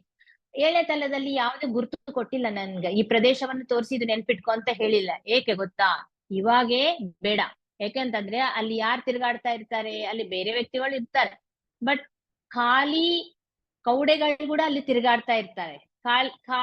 ಎಂಟಿ ಶೆಲ್ಸ್ ಮೊನ್ನೆ ಬಂದಿದೆ. ಇದು ಕೂಡ ನಾವ್ ಇವೆಲ್ಲ ನೆನ್ಪಿಟ್ಕೋಬೇಕು, ಆದ್ರೇನೆ ನೆಕ್ಸ್ಟ್ ಸಬ್ಜೆಕ್ಟ್ ಅರ್ಥ ಆಗುತ್ತೆ, ಇಲ್ಲಾಂದ್ರೆ ಅರ್ಥ ಆಗೋದಿಲ್ಲ. ಪ್ರತಿಯೊಂದು ಮತ್ತೆ ಎಕ್ಸ್ಪ್ಲೇನ್ ಮಾಡಕ ಟೈಮ್ ಇರೋದಿಲ್ಲ. ಯಾರು ಈ 7 ತಲೆಗಳನ್ನು, ಸೂಕ್ಷ್ಮ ಪ್ರಪಂಚದ 7 ತಲೆಗಳು ದಾಟಿ ಮನೋಮಯ ಪ್ರಪಂಚಕ್ಕೆ ಹೋಗ್ಬೇಕೋ ಅವರು ಈ ಒಂದು ಸೂಕ್ಷ್ಮ ಶರೀರವನ್ನು ಕೂಡ ಅಲ್ಲೇ ಬಿಟ್ಟು ಹೋಗ್ಬಿಡ್ತಾರೆ. ಆ ಸೂಕ್ಷ್ಮ ಶರೀರ ಇನ್ನ ಸ್ವಲ್ಪ ಜೀವನವನ್ನು ಮಾಡ್ತಾ ಇರುತ್ತೆ, ಅಷ್ಟು ಬೇಗ ನಶ್ವರ ಆಗೋದಿಲ್ಲ ಅಂತ ಹೇಳ್ಕೊಂಡಿದ್ವಿ. ಅದು ಕೂಡ ಸ್ವಲ್ಪ ಜ್ಞಾನ ಇರುತ್ತೆ, ತಿರುಗಾಡ್ತಾ ಇರುತ್ತೆ, ಒಂದು ಖಾಲಿ ಕೋಟ್ ತರ, ಆ ಖಾಲಿ ಕೌಡೆ ತರ ತಿರುಗಾಡ್ತಾ ಇರುತ್ತೆ. ಅದನ್ನ ಬೇರೆ ಪ್ರಕೃತಾತ್ಮಕರಾಗ್ಲಿ, ಬೇರೆ ಅಪೋಸಿಟ್ ಪರ್ಸನ್ಸ್ ಆಗ್ಲಿ ಅದನ್ನ ಯೂಸ್ ಮಾಡ್ಕೊಂಡು ಟ್ರ್ಯಾಪ್ ಮಾಡ್ತಾ ಇರ್ತಾರೆ ಬೇರೆಯವ್ರಿಗೆ ಕೂಡ ಅಂತ ಕೂಡ ಮೀಡಿಯಂ ಆಗಿ ಬರ್ತಾರೆ, ರಾಂಗ್ ಇನ್ಫಾರ್ಮೇಶನ್ ಕೊಡ್ತಾರೆ. ಇದೆಲ್ಲ ನಾವು ತಿಳ್ಕೊಂಡಿದ್ವಿ. ಸೊ ಇವಾಗೆ ಅವ್ರ ಜೊತೆ ಕಾಂಟ್ಯಾಕ್ಟ್ ಮಾಡೋದ್ ಬೇಡ ನೀನು, ಅದಕ್ಕಾಗಿ 7ನೇ ತಲಕ್ಕೆ ಹೋಗ್ಬೇಡ ಇವಾಗೆ ಅಂತ ಹೇಳ್ತಾರೆ. ಆದ್ರೆ ಇನ್ನೊಂದ್ ಹೇಳ್ತಾರೆ, ಈ ಗ್ರಾಜುಯೇಷನ್ ಉತ್ಸವ ಏನ್ ನೋಡಿದೀಯಲ್ಲ, ಕನ್ವೊಕೇಶನ್ ಪ್ರೋಗ್ರಾಮ್ ಎಲ್ಲಿ 4ನೇ ತಲದಲ್ಲಿ ನೋಡಿದೀಯಲ್ಲ, ಅದು ಬಹಳ ಅದೃಷ್ಟವಂತ ನೀನು. ಆಕ್ಚುಲಿ ಅದು ನೋಡೋ ಅದೃಷ್ಟ ಯಾರಿಗೂ ಸಿಗೋದಿಲ್ಲ ಅಂತ. ಆ ಕಡೆ ಮಾನವ್ರಿಗಾಗ್ಲಿ, ಇಲ್ಲಿ ಹಾಸ್ಟೆಲ್ ತಲದಲ್ಲಿ ಇದ್ದವ್ರ, ಹಾಸ್ಟೆಲ್ ಲೋಕದಲ್ಲಿದ್ದ ಮಾನವ್ರಿಗಾಗ್ಲಿ, ಫಿಸಿಕಲ್ ಬಾಡಿಲಿಂದ ಇದ್ದವ್ರಿಗಾಗ್ಲಿ, ಯಾರಿಗೆ ಬೇಗ ಆ ಕಣ್ಣಾರ ಅಂದ್ರೆ ಕಣ್ಣಾರ ನೋಡೋ ಅವಕಾಶ ಯಾರಿಗೂ ಸಿಗೋದಿಲ್ಲ. ಆದ್ರೆ ನಿನ್ಗೆ ಈ ಅವಕಾಶ, ನಿನಗೆ ಡಾಪ್ನಿಗೆ ಸಿಕ್ಕಿದೆ. ಅಂದ್ರೆ ಏನ ಅವಕಾಶ? ಅದು ಪ್ರಕೃತಾತ್ಮರು ಏನಾಗಿದೆ ಅಲ್ಲಿ ಜೂನಿಯರ್ ದೇವ ಆಗಿ ಪರಿವರ್ತನ ಆಗೋ ಕಣ್ಣಾರ ನೋಡಿದೀಯ ನೀನು, ಅದು ಬಹಳ ನೀನ್ ಅದೃಷ್ಟ ಅಂತ ಹೇಳ್ತಾರೆ. ನೀನ್ 4ನೇ ತಲದಲ್ಲಿ ಸ್ವಲ್ಪ ಹೊತ್ತು ನೀನ್ ವೇಟ್ ಮಾಡಿದ್ದಲ್ಲ, ಅದಕ್ಕೆ ನಿನ್ ಈ ಅವಕಾಶ ಸಿಕ್ಕಿದೆ. ಬಹಳ ಚೆನ್ನಾಗಿ ನೀನು ಒಳ್ಳೆ ಡೆಸಿಷನ್ ತಗೊಂಡಿಯಾ ಅಲ್ಲಿ ಸ್ಪೆಂಡ್ ಮಾಡ್ಬೇಕು ಅಂತ ಹೇಳ್ತಾರೆ. ಸೊ ಇನ್ನೊಂದು ಅಂದ್ರೆ ಎಲ್ಲ ಏನು ಎಕ್ಸ್ಪ್ಲೇನ್ ಮಾಡ್ತಾ ಬರ್ತಾ ಇದಾರೆ. ಈ 7 ದಿವಸದಲ್ಲಿ ನೀನ್ ಏನೇನ್ ಮಾಡಿದೀಯಾ, ಅದಕ್ಕೆ ಏನು ಇನ್ನ ಮಾಡ್ಬೇಕು, ಏನ್ ಚೆನ್ನಾಗ್ ಮಾಡಿದೀಯಾ ಇಲ್ಲ ಅಂತ ಕರೆಕ್ಷನ್ ಮಾಡ್ತಾ ಎಕ್ಸ್ಪ್ಲೇನ್ ಮಾಡ್ತಾ ಇದ್ದಾರೆ ಇವರು. ಸೊ ನೆಕ್ಸ್ಟ್ ಏನ್ ಮಾಡಿದ್ಯಾ ನೀನು? ಜಿಮ್ ಹತ್ರ ಹೋಗಿ ಅವರಿಗೆ ಹೆಲ್ಪ್ ಮಾಡಿದ್ಯಾ, ಮೇರಿಗೆ ಹೆಲ್ಪ್ ಮಾಡಿ, ಮೇರಿ ಅಂಡ್ ಅವ್ರ ಫ್ಯಾಮಿಲಿಗೆಲ್ಲ ಹೆಲ್ಪ್ ಮಾಡಿದ್ಯಾ ನೀನ್ ಜಿಮ್ ಹತ್ರ ಹೋಗಿ. ನೆಕ್ಸ್ಟ್ ಕೂಡ ಜಿಮ್ ಮತ್ತೆ ನಿನ್ನ ಹೆಲ್ಪ್ಗೋಸ್ಕರ ಬರ್ತಾರೆ, ಅವಾಗ ಕೂಡ ನೀನು ಅವರಿಗೆ ಹೆಲ್ಪ್ ಮಾಡ್ತಾನೆ ಇರು. ಆದ್ರೆ ಇವಾಗಿಂದ ಮೇರಿ ಅವ್ರ ಫ್ಯಾಮಿಲಿದು ಕಂಪ್ಲೀಟ್ ರೆಸ್ಪಾನ್ಸಿಬಿಲಿಟಿ ನಿಂದೆ. ಏಕೆ ಅಂತಂದ್ರೆ ನೀನೇ ವಾಂಟೆಡ್ಲಿ, ನೀನು ವಾಲಂಟ್ರಿ ಆಗಿ ನೀನು ಆ ಒಂದು ಬಾಧ್ಯತೆಯನ್ನು ನೀನ್ ತಲೆ ಮೇಲೆ ತಗೊಂಡಿದ್ದೀಯ. ಯಾರು? ಮೇರಿ ಅಂಡ್ ಅವ್ರ ಫ್ಯಾಮಿಲಿ ಬಾಧ್ಯತೆಯನ್ನು ನೀನು ತಲೆ ಮೇಲೆ ಹಾಕೊಂಡಿದೀಯ. ಅದಕ್ಕಾಗಿ ಅದನ್ನ ನೀನೇ ಡೀಲ್ ಮಾಡ್ಬೇಕು. ನೆಕ್ಸ್ಟ್ ಬೇರೆ ಹಾಸ್ಟೆಲ್ ಸಹಾಯಕರು ಇದ್ರಲ್ಲಿ ತಲೆ ಹಾಕೋದಿಲ್ಲ, ಇಂಟರ್ಫಿಯರ್ ಆಗೋದಿಲ್ಲ, ಇದು ನಿನ್ ಕೆಲ್ಸನೇ ಇವಾಗ ಅಂತ ಹೇಳ್ಬಿಡ್ತಾರೆ. ಆದ್ರೆ ಇದರಿಂದ ಏನ್ ಬರುತ್ತೆ ನಿನ್ಗೆ? ಇದರಿಂದ ಇನ್ನ ಸೇವ ಮಾಡುವ ಮಹದಾವಕಾಶಗಳು ಜಾಸ್ತಿ ಜಾಸ್ತಿ ಬರುತ್ತೆ ಇನ್ನ ಮುಂದೆ ಮುಂದೆ ನಿನ್ಗ. ಯಾಕಂದ್ರೆ ಒಂದು ಒಳ್ಳೆ ಒಪಿನಿಯನ್, ಒಳ್ಳೆ ಪಾಯಿಂಟ್ಸ್ ಇವರಿಗೆ ಬರ್ತಾ ಇರುತ್ತೆ. ಗುಡ್ ಕರ್ಮ, ಒಳ್ಳೆ ಕರ್ಮ ಆಡ್ ಆಗ್ತಾ ಇರುತ್ತೆ ನಿನ್ಗೆ. ಇಂಥ ಕೆಲ್ಸಗಳಿಂದ ಏನಾಗುತ್ತೆ, ಒಳ್ಳೆ ಕರ್ಮ ಅನ್ನೋದು ನಿನ್ಗೆ ಆಡ್ ಆಗ್ತಾ ಇರುತ್ತೆ. ಅದರಿಂದ ಇನ್ನ ಒಳ್ಳೆ ಅವಕಾಶಗಳು ಬರುತ್ತೆ ಅಂತ ಹೇಳ್ತಾರೆ. ಇವಾಗ ಈ ಸಾಫ್ಟ್ವೇರ್ ಕಂಪನೀಸ್ ನಲ್ಲಿ ಕೆಲಸ ಮಾಡ್ತಾ ಇರ್ತಾರಲ್ಲ, ತಿಂಗಳ ಸ್ಯಾಲ್ರಿ ಬರ್ತಾ ಇರುತ್ತೆ, ಸಂಬಳ ಬರುತ್ತೆ, ಆದ್ರೂ ಮತ್ತೆ ಇವ್ರಿಗೆ ಪಾಯಿಂಟ್ಸ್ ಆಡ್ ಆಗ್ತಾ ಇರುತ್ತೆ. ಅಂದ್ರೆ ಈ good behaviour, good working, dedication ಲಿಂದ ವರ್ಕ್ ಮಾಡೋದು, ಇದೆಲ್ಲ ನೋಡಿ ಪಾಯಿಂಟ್ಸ್ ಆಡ್ ಆಗ್ತಾ ಇರುತ್ತೆ. ಅದು ಅವ್ರಿಗೆ ಬೆನಿಫಿಟ್ ಆಗುತ್ತೆ. ಆ ತರ ಇಲ್ಲಿ ಕೂಡ ಗುಡ್ ಕರ್ಮ, ಒಳ್ಳೆ ಕರ್ಮ ಅನ್ನೋದು ನಿಮ್ಗೆ ಆಡ್ ಆಗ್ತಾ ಇರುತ್ತೆ ಅಂತ ಹೇಳ್ತಾರೆ. ಇನ್ನು ನೆಕ್ಸ್ಟ್ ಮನೋಮಯ ಪ್ರಪಂಚದ ಬಗ್ಗೆ ನಿನ್ಗೆ ಇನ್ನೂ ಸಾಕಷ್ಟು ನಾನು ತಿಳಿಸ್ಬೇಕು. ಅದು ಮತ್ತೆ ತಿಳಿಸ್ತೀನಿ ಅಂತ ಮನೋಮಯ ಪ್ರಪಂಚದ ಬಗ್ಗೆ ಹೇಳಕ ಸ್ಟಾರ್ಟ್ ಮಾಡ್ತಾರೆ. ಸೊ ಆ ವಿಷಯನ್ನು ನಾವು ನಾಳಿನ ಸೆಷನ್ ನಲ್ಲಿ ತಿಳ್ಕೊಂಬಣ್ಣ. ನಾವೆಂದೂ ತಿಳಿಲಾರ್ದ, ಯಾವತ್ತು ಕೇಳಲಾರ್ದ ಇಷ್ಟಕ್ಕೊಂದು ಈ ತರ ಇರುತ್ತಾ ಅಂತ ಡೌಟ್ ಬರುತ್ತೆ. ಒಂದೊಂದ್ಸಾರಿ ಡೌಟ್ ಬರುತ್ತೆ ನಮ್ಗೆ. ಆದ್ರೆ ಇದೆಲ್ಲ ನಾವು ನಂಬಲೇಬೇಕಾಗುತ್ತೆ. ಯಾಕಂದ್ರೆ ವಿಶ್ವಗುರುಗಳು, ಪರಮ ಗುರುಗಳು ಈ ಒಂದು ಲೋಕಗೋಸ್ಕರ ಕೆಲಸವನ್ನು ನಡೆಸ್ತಾನೆ ಇದ್ದಾರೆ. ಈ ಒಂದು ಕಾಂತಿ ಲೋಕಗಳಲ್ಲಿಂದ ಇವರು ಒಂದು ವರ್ಕ್ ಮಾಡ್ತಾನೆ ಇರ್ತಾರೆ. ಕಾಂತಿ ದ್ವಾರಗಳು ಅಂತ ಒಂದು ಬುಕ್ ಇದೆ. ಅದರಲ್ಲಿ ಎಷ್ಟು ಪರಮ ಗುರುಗಳನ್ನ, ಸಪ್ತ ಗುರುಗಳು, ಸಪ್ತರ್ಷಿ ಅಂತ ಏನ್ ಅಂತೀವೋ, ಸಪ್ತ ಋಷಿಗಳು, ಆ ಋಷಿಗಳು ಎಂತೆಂತ ವರ್ಕ್ ಮಾಡ್ತಾ ಇದ್ದಾರೆ ಆಸ್ಟ್ರಲ್ ವರ್ಲ್ಡ್ ನಲ್ಲಿ. ಅಲ್ಲಿ ಹಿಮಾಲಯಸ್ ನಲ್ಲಿ ಕೂತ್ಕೊಂಡು ಮೀಟಿಂಗ್ಸ್ ನಡೆಸೋದೇನು, ಒಂದು ಆಸ್ಟ್ರಲ್ ಬಾಡಿಲಿಂದ ವರ್ಕ್ ಮಾಡೋದೇನು, ಅದೆಲ್ಲ ಈ ಕೃಷ್ಣಾನಂದ ಗುರುಜಿ ಅವರು ಬರ್ದಿದ್ದಾರೆ. ಎಷ್ಟು ಅದ್ಭುತವಾದ ಬುಕ್ ಅದು ರಿಯಾಲಿಟಿ. ಅದೆಲ್ಲ ಇಂಥ ತರವೆಲ್ಲ ಬುಕ್ ಓದ್ತಾ ಇದ್ರೆ, ಅದು ಓದಿದ್ಮೇಲೆ ಇದು ಓದಿದ್ರೆ ಎಸ್ ದಿಸ್ ಇಸ್ ರಿಯಲ್ ಅಂತ ಒಂದು ಕಾನ್ಫಿಡೆನ್ಸ್ ಬರುತ್ತೆ ನಮ್ಗೆ. ಹೇಳ್ತಾರೆ ಆಚಾರ್ಯ ಅವರು, ನೀನು ನಂಬುತ್ತೀಯೋ ಬಿಡ್ತೀಯೋ ಅಂತ ಸ್ಟಾರ್ಟಿಂಗ್ ನಲ್ಲೇ ಹೇಳ್ತಾರೆ ಆಚಾರ್ಯ ಅವರಿಗೆ ಈ ವಿಷಯ. ಏನು ಇದೆಲ್ಲ ನಿನ್ಗ ಆಕ್ಚುಲಿ ಒರಿಜಿನಲ್ ಡುಪ್ಲಿಕೇಟ್ ಅಂತ ಅನಿಸ್ತಾ ಇದೆಯಲ್ಲ, ನೀನು ಬ್ಲೈಂಡ್ ಆಗಿ ಬಿಲೀವ್ ಮಾಡೋದು ಕೂಡ ತಪ್ಪು. ಆದ್ರೆ ಬ್ಲೈಂಡ್ ಆಗಿ ನೀನು ಇದು ಇಲ್ಲ, ಇದು ಎಲ್ಲ ಸತ್ಯ ಅಲ್ಲ ಅಂತ ತೆಗೆದುಹಾಕೋದು ಕೂಡ ಮೂರ್ಖತನನೇ. ಬ್ಲೈಂಡ್ ಆಗಿ ಇದನ್ನ ನಂಬೋದು ಕೂಡ ಮೂರ್ಖತನನೇ. ಎರಡೂ ಮೂರ್ಖತನನೇ ಅಂತ ಹೇಳ್ತಾರೆ. ಅವರಿಗೆ ಬಿಟ್ಬಿಡ್ತಾರೆ. ಮತ್ತೇನ್ ಮಾಡ್ಬೇಕಂದ್ರೆ ನೀನು ಪ್ರಯತ್ನ ಮಾಡು. ಮಲ್ಗಿದಲ್ಲ, ಹಾಸ್ಟೆಲ್ ಬಾಡಿ ಬಿಡಕ ಟ್ರೈ ಮಾಡು. ರಿಯಲ್ ಆಗಿ ಆಗ್ತಾ ಇದೆನಾ ಇಲ್ಲ ಅಂತ ಟ್ರೈ ಮಾಡು. ಅವಾಗ ನಿಮ್ಗೆ ಗೊತ್ತಾಗುತ್ತೆ, ಎಸ್ ಹೌದು ಇದು ಕೂಡ ಕರೆಕ್ಟೇ, ಹಾಸ್ಟೆಲ್ ತಲೆಗಳಿದೆ, ನಾನು ಹೋಗ್ತಾ ಇದ್ದೀನಿ, ನಂಗೆ ನೆನ್ಪಿರ್ತಾ ಇದೆ, ಮತ್ತೆ ಬಾಡಿನಲ್ಲಿ ಬಂದಾಗ ನೆನ್ಪಿದೆ ಅಂದ್ರೆ ಇದು ಕರೆವೇ, ನಿಜವೇ ಅಂತ ನಿನ್ಗೆ ಆಗುತ್ತೆ. ಆ ತರ ಮಾಡ್ಬೇಕು. ಬ್ಲೈಂಡ್ ಆಗಿ ಯಾವ್ದು ಬಿಲೀವ್ ಮಾಡ್ಬಾರ್ದು. ಯಾರು ಹೇಳಿದಾರ ಅಂತೇಳಿ, ಬುಕ್ ನಲ್ಲಿ ಓದಿದೀನಿ ಅಂತೇಳಿ ಬ್ಲೈಂಡ್ ಆಗಿ ಅದನ್ನ ಖಂಡಿಸಬಾರ್ದು. ಎರಡು ತಪ್ಪೆ ಅಂತ ಹೇಳ್ತಾರೆ. ಸೊ ಇಷ್ಟೆಲ್ಲ ಜ್ಞಾನ ಕೊಡ್ತಾ ಇದಾರಲ್ಲ ಅಂತ ಒಂದು ಮಹನೀಯರಿಗೆ ನಾವು ತಲೆ ಭಾಗಿಸಿ ನಾವು ಕೃತಜ್ಞತೆಗಳು ತಿಳಿಸೋಣ, ಧನ್ಯವಾದಗಳು ತಿಳಿಸೋಣ. ಎಲ್ಲಾ ಗುರುಗಳಿಗೆ ಹೃದಯಪೂರ್ವಕ ಧನ್ಯವಾದಗಳು. ಮತ್ತೆ ನಾಳೆ ಭೇಟಿಯಾಗೋಣ ಇನ್ನ ಅದ್ಭುತವಾದ ಜ್ಞಾನದ ಜೊತೆಗೆ. ಅಲ್ಲಿನವರೆಗೂ ಎಲ್ಲರಿಗೂ ನಮಸ್ಕಾರ.